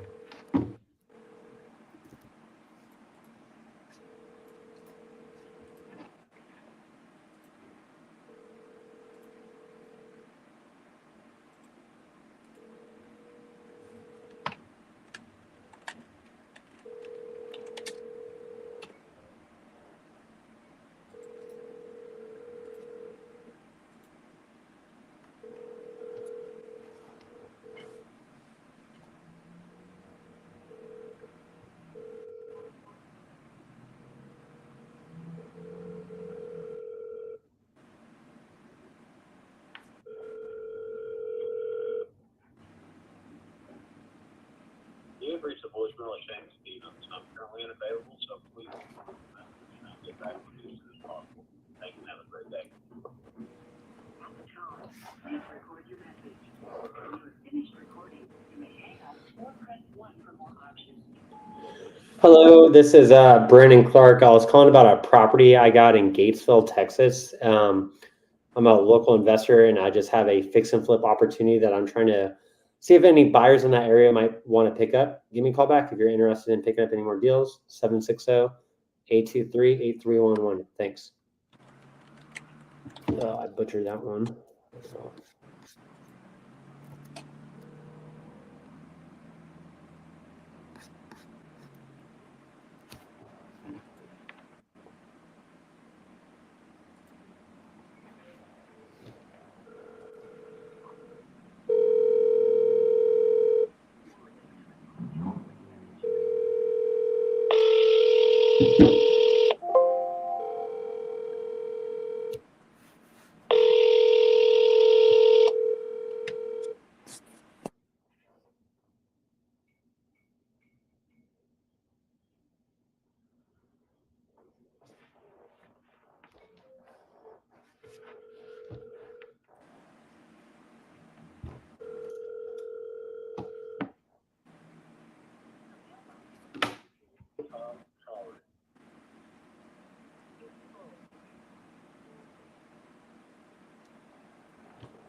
No, that's a good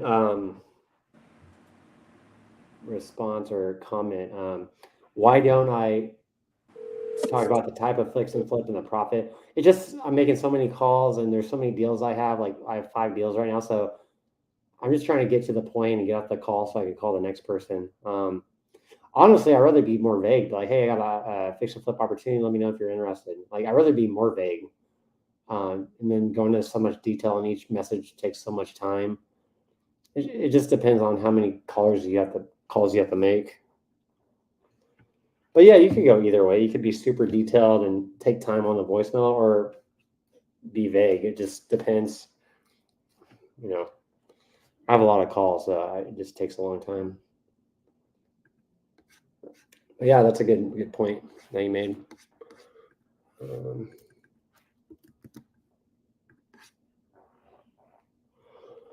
A lot of times I just get bored. I just want to get off the phone.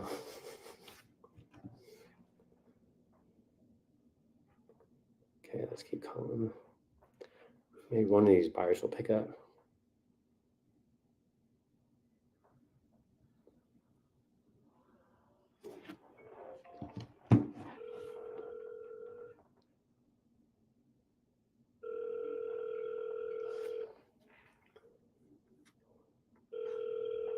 That's a good point, yeah.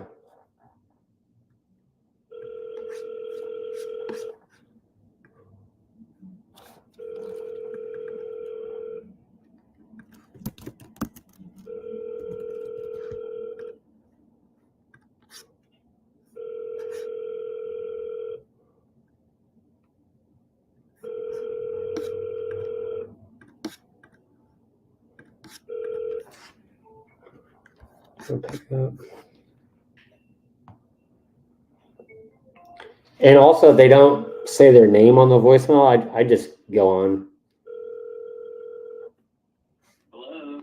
Hello, I was trying to get a hold of Jessica McGee. Maybe I have the wrong number. Are you there? Hello?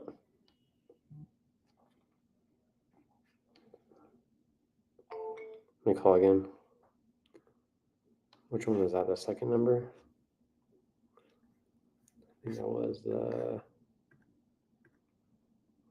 231. Yep, that was the second number.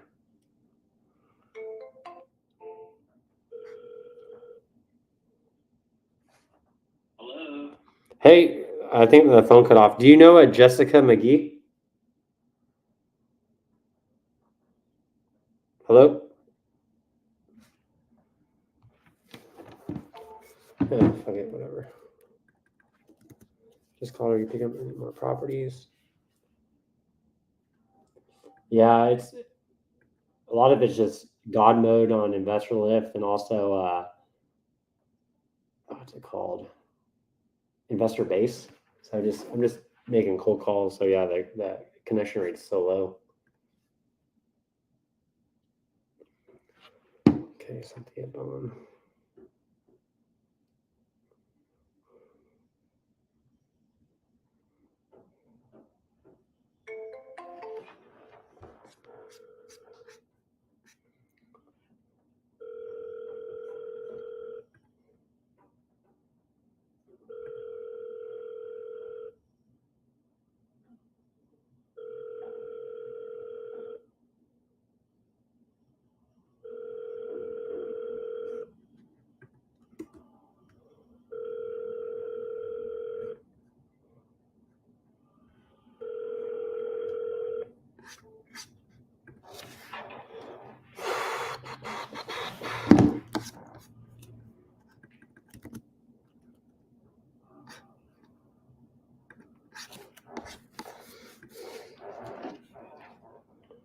Let me check the surf today.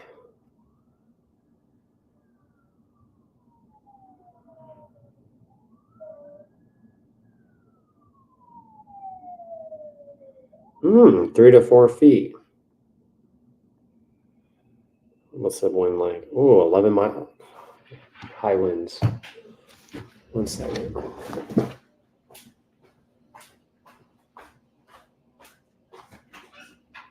You're going to the beach? Somebody can call.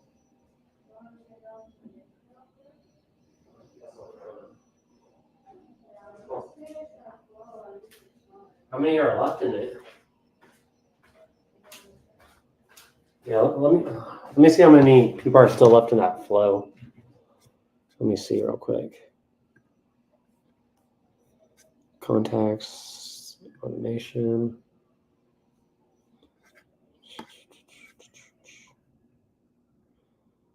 Gatesville? Yeah, Gatesville.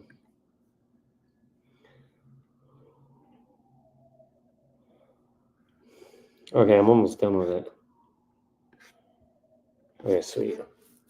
I think I only got 4 more calls. Want to get ready for the beach? Sweet. Gatesville.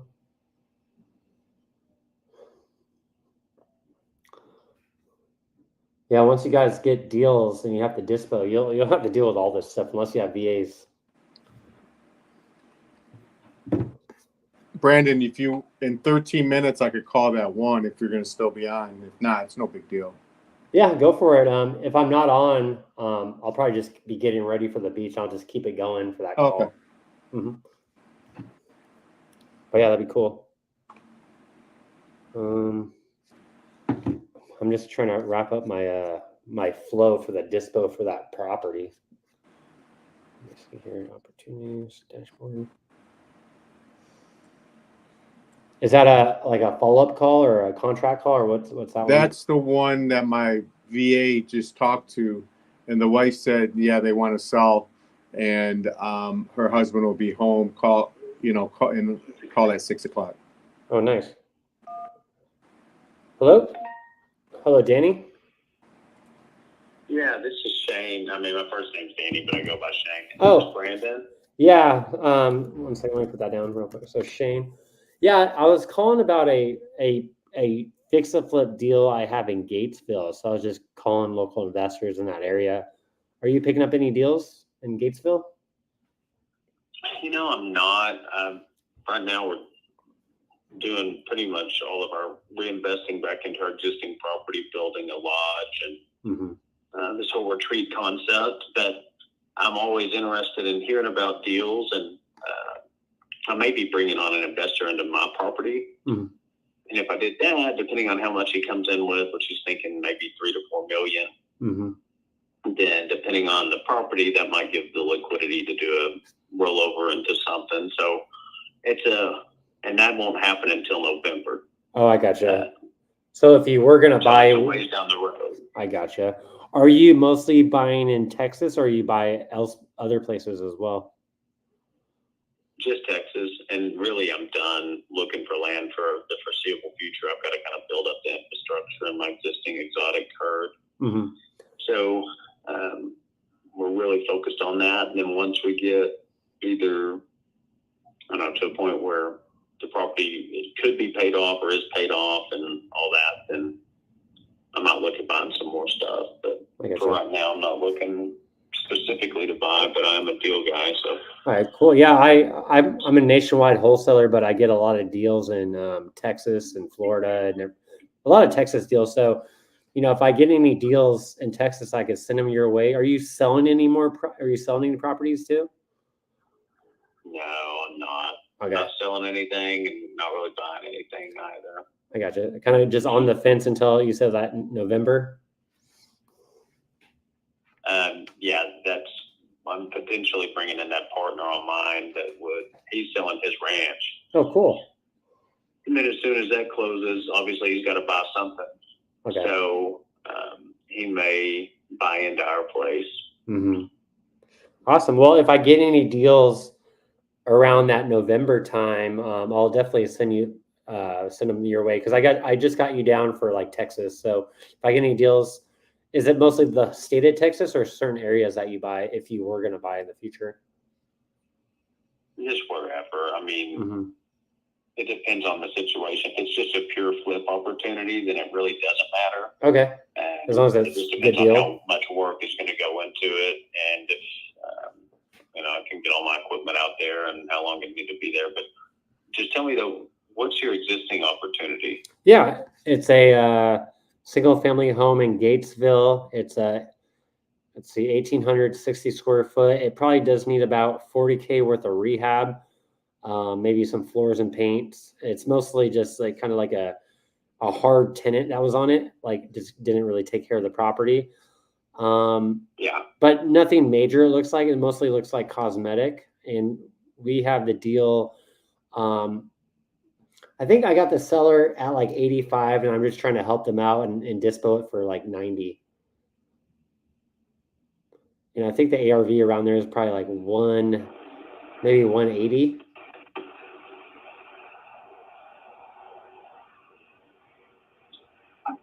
Hey, wait. Everything's good. Press up. Look on top. Brandon, you still with me? Yeah, I'm still there. Sorry. Did you hear my question? Yeah, so the deal probably needs about maybe 40K worth of rehab, mostly cosmetic. Let me see here. I'm looking at the deal right now.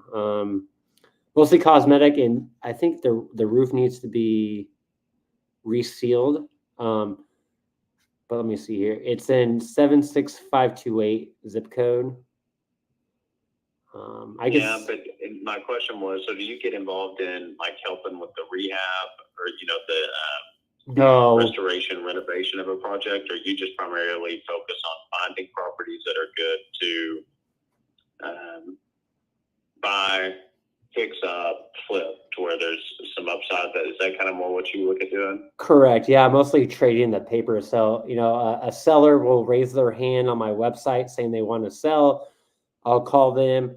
I'll try to get them down at a discounted price, as is property. Then, if it's a deal that I don't want to buy personally, I'll wholesale it. So, on this one, I'm not looking to buy in that area. So I'm just looking for a local investor that might want to buy this deal. So I just trade the paper. I like it. I don't want to get involved in rehab costs and all that. So my business is just trading the paper and wholesaling. Got it. Just so you know, when you call talking about flipping a property, I thought it was a ranch. Oh, no. And I don't get involved in houses or residential. Mm-hmm.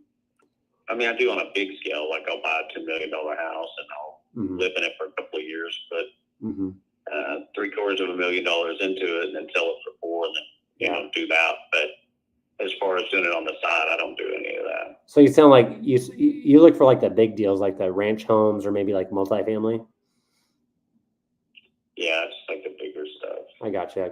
Yeah, this is mostly just like a little fix and flip, single family home. But, sometimes I do come across some ranch homes that, might not be good for a homestead buyer, or not good for an investor, but maybe it's good for a homestead buyer or maybe a subject to buyer. And I do get some ranch homes every now and then. Just depends on the deal. But if I do come across any ranch homes, I'll definitely send them your way, or any multifamily. Well, sounds good. Well, I appreciate it. Awesome, Shane. Appreciate your time as well. It was nice chatting with you. Yes, sir. Have a good day. Bye-bye. Bye. Okay, so he's buying big ass houses.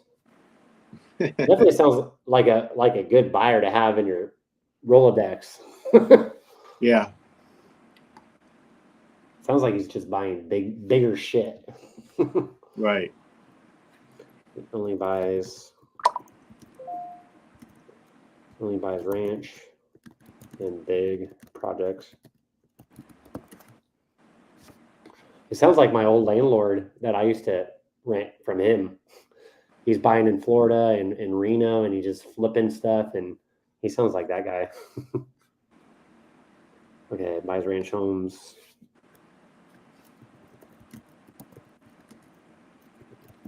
And multi. But yeah, we got to connect, so that's good. Not what we wanted, but hey, it'll do. Right. And it's cool to talk to, like, that guy is definitely, you could tell he's successful. Talking about $10 million property, like, very little do you actually run into people that you have those conversations with. Like, they're cool people to know. Absolutely. I wanted to ask, is he lending money? Because sometimes people like that, they might be your lenders, right? Yeah, that's a good. Yeah, you should follow up with them, or make a note to follow up with them, or next deal you have, something like that. Mm-hmm. Ask that question. Okay.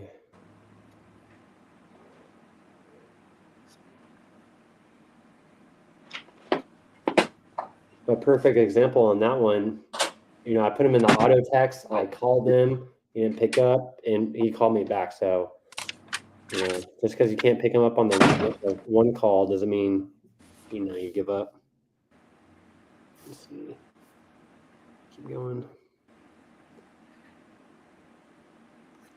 So I got a few more calls, and we'll have Todd's call, and we'll call it a day. Yep, I'll give that one a call in 2 seconds.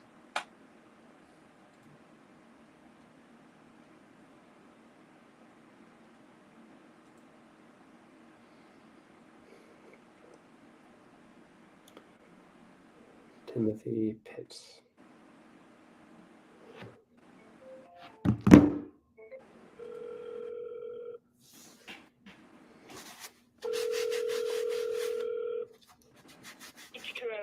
Please hold. Okay.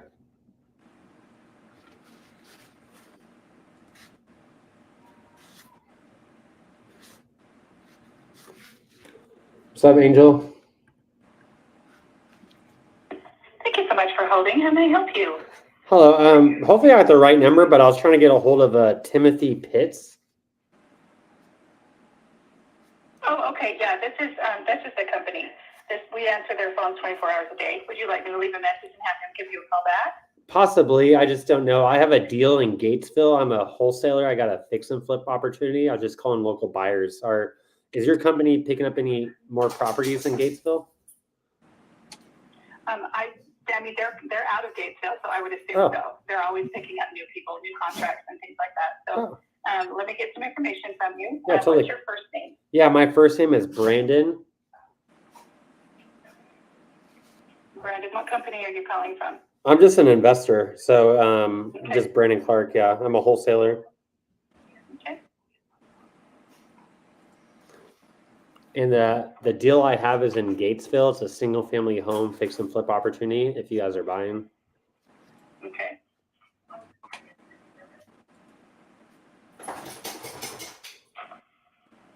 And what is your phone number? Yeah, it's 760-823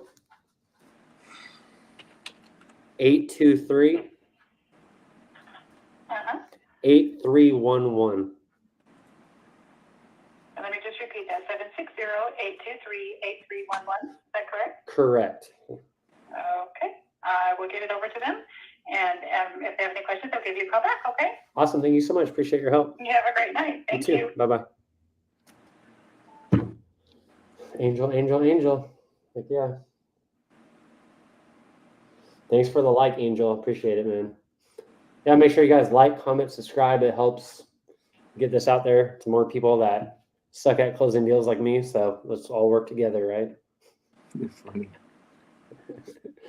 Okay, so I'm gonna call this one right now. Sweet. You go on mute. Can you?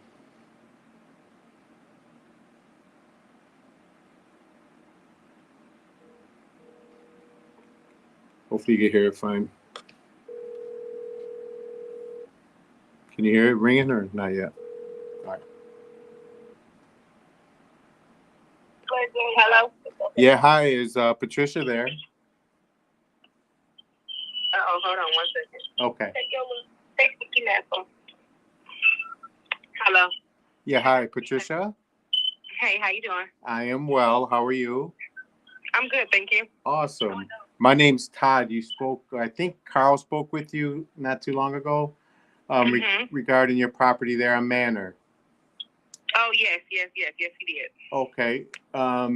Is this a good time to talk to you about it? Yes, that's fine. Okay, awesome. He gave me a little bit of information. I think you might have had it sold or someone was going to buy it and then now they're not. Is that correct? Yes. So what happened is they said that they only buy a certain amount, I guess, per month. And it was towards the end of the month. And when because we were relocating, I was needing the money for a different property. So because, I was already down here, I got situated with my sister. Mm-hmm. They came back and just said that they had changed their mind because they didn't have the funding. So, I've been here for about 3 weeks. My uncle has been going back and forth over there, so nobody's occupying the property as of right now. And that's where we were at. Okay. And the house is, that's the one on Manor Street, right? Correct. Okay. Beautiful. And how much were you looking to get for that property? Well, they were offering me $30,000. And I was looking for anything above, about 20, 24. 30, was coming off at the top of what I was at. So, of course, that was a bonus. But I understand. And the property, now is this, I know the situation, you explained that, now that it's vacant, I'm sure you just need to get it sold, right? Yeah. And is it in your name by yourself? It's in me. No, me and my husband. Okay, Anthony, right? His name's Anthony? Correct. Okay, I see it now. Awesome. All right, perfect. And then is this, I'm looking at it here, and one thing says it's a 3-bedroom, one says it's a 4-bedroom. What is? So what it is it was 4 bedrooms. When we moved in it, So it was like a separation when you would walk in. You know, you would be in the dining room. Once you go through this, wall, you would be like in the living room, and the kitchen was in the back. So my husband went in, and he had already started some of the renovations, so it's already like open concept. So it's no separation there. And what he did was there was a 2 bedrooms downstairs with a bathroom in between the bedrooms. He knocked that wall down, and we were planning to make it like a master suite. Mm-hmm. So it would have been like one big suite downstairs with a bathroom inside of it, and then the 2 bedrooms upstairs. So then it would have been like a 3 bedroom. Okay. But we never got to finish it. So like everything that we bought for the house is still there. He just didn't get a chance to put it in. Okay. So did you ever live in the house, or were you fixing it? Yes. No. Yeah. We've always lived in the house. That's why we were never really able to finish the renovations, because we also have 6 kids. Okay. So it was a lot to be trying to do around, the kids and stuff. Absolutely. I understand. So what I'm hearing is, if I was going to rent it out, what do I need to do? What's like left that I need to do to it to make it into a rental? So if you were going to rent it out, you would have, if you were going to use, are you going to use the stuff that I already have in there? Because I have everything to complete the house. I have brand new cabinets. I have everything is already in the house.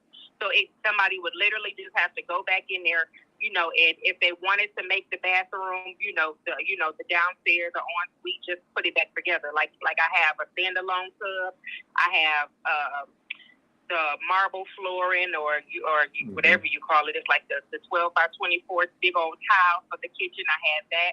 I ran brand new laminate floor from the living room to the dining room, so that's already done. And just put the stuff back in there. I wasn't really asking for the stuff out of it because I don't have nowhere to put it. You know what I'm saying? So right now it's just in my home. So that's why I said like everything to finish it is there. We just did not, with me having this new job opportunity, it was like immediate, and we kind of like this job could be very beneficial. Let's just go for a new start. Gotcha. I did have someone that was going to put it back together, and she was going to rent it out from us, but because we can't be there to kind of oversee it, that's just where we stopped at. I understand. All right, so all the stuff is there to put it back together pretty much. So. Yes, drywall, plywood, subfloor, paint, the tile is there, the tub is there, everything is there. Okay, all right. And if I was able to close it like in the next 3 weeks, 4 weeks at the most, but usually it takes about 2.5 to 3 weeks. Okay. Mm-hmm. And if there's no real estate commissions, I'm a real estate, agent, but I'm an investor first. So no real estate commission. I'll pay your closing costs and my closing costs. What is the lowest price that you could do?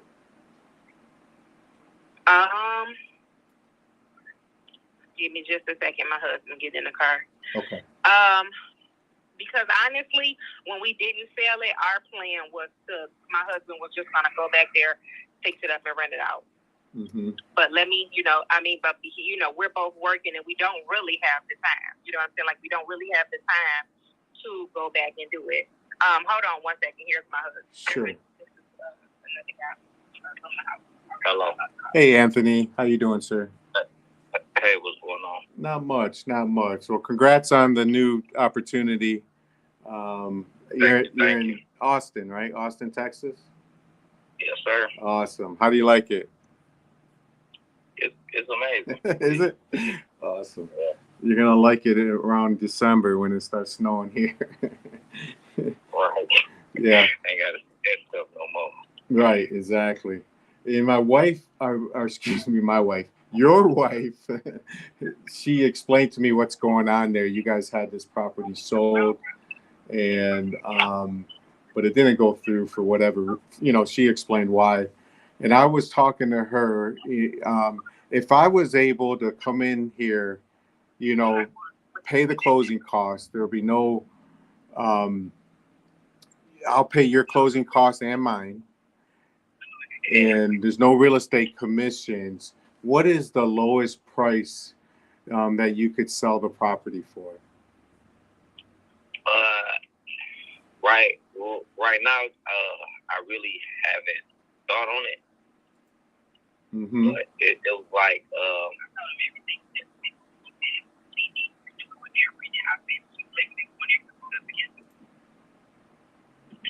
yeah, like I'm really like not 100% sure because what they was trying to give me was kind of low. Yeah, they started with 30, then next thing you know, they came with 15, then they went back up to 18, and then it's like, so it was like, that was a little much for me. I got you. So they came. Their highest was the 18,000. No, their highest was 30. I mean, once they, I know, yeah, I got you. It was 30, but then when they came back and lowered it, then they came back up to 18, right? Right. I see. Well, it looks like you've done a lot of work to it. I see a new roof. I see new siding. Yeah, new windows. New windows. Your wife did explain to me that you got the materials there to put it back together. Yeah. And yeah. And she told me, and you could verify with her so I'm not saying the wrong thing. If I could come in and pay the closing costs and no real estate commissions, would we be able to get this done for the 20,000?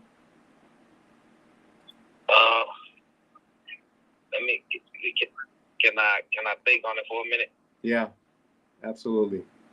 You want me to put you on hold? Do you want me to? Can you call me back? Because I'm literally just getting off of work. I got you. When do you want me to call you? In 30 minutes? Give me about an hour and call me back. Okay, I could do that for sure. Any other questions that you have for me? No, that's about it. All right, awesome. All right, yeah, I'll give you a call at this number at right around 7 p.m., okay? Okay, that'll be perfect. All right, Anthony. Appreciate you. Thank you. Bye-bye.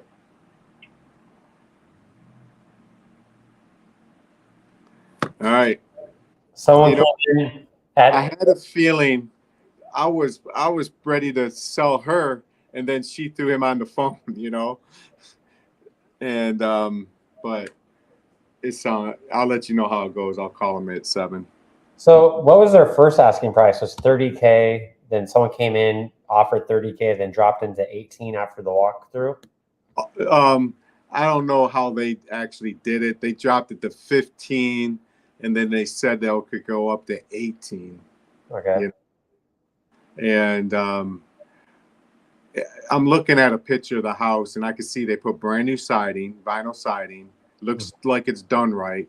Brand new roof, brand new windows. Front porch is good. Obviously, the inside needs to be put back together. And I mean, this thing would rent out for $1,100 a month. So if I could get them in at the 20, if I have to give them a price drop, I don't think I would have to. Would 20 make the deal work? Like, could you work the deal at 20?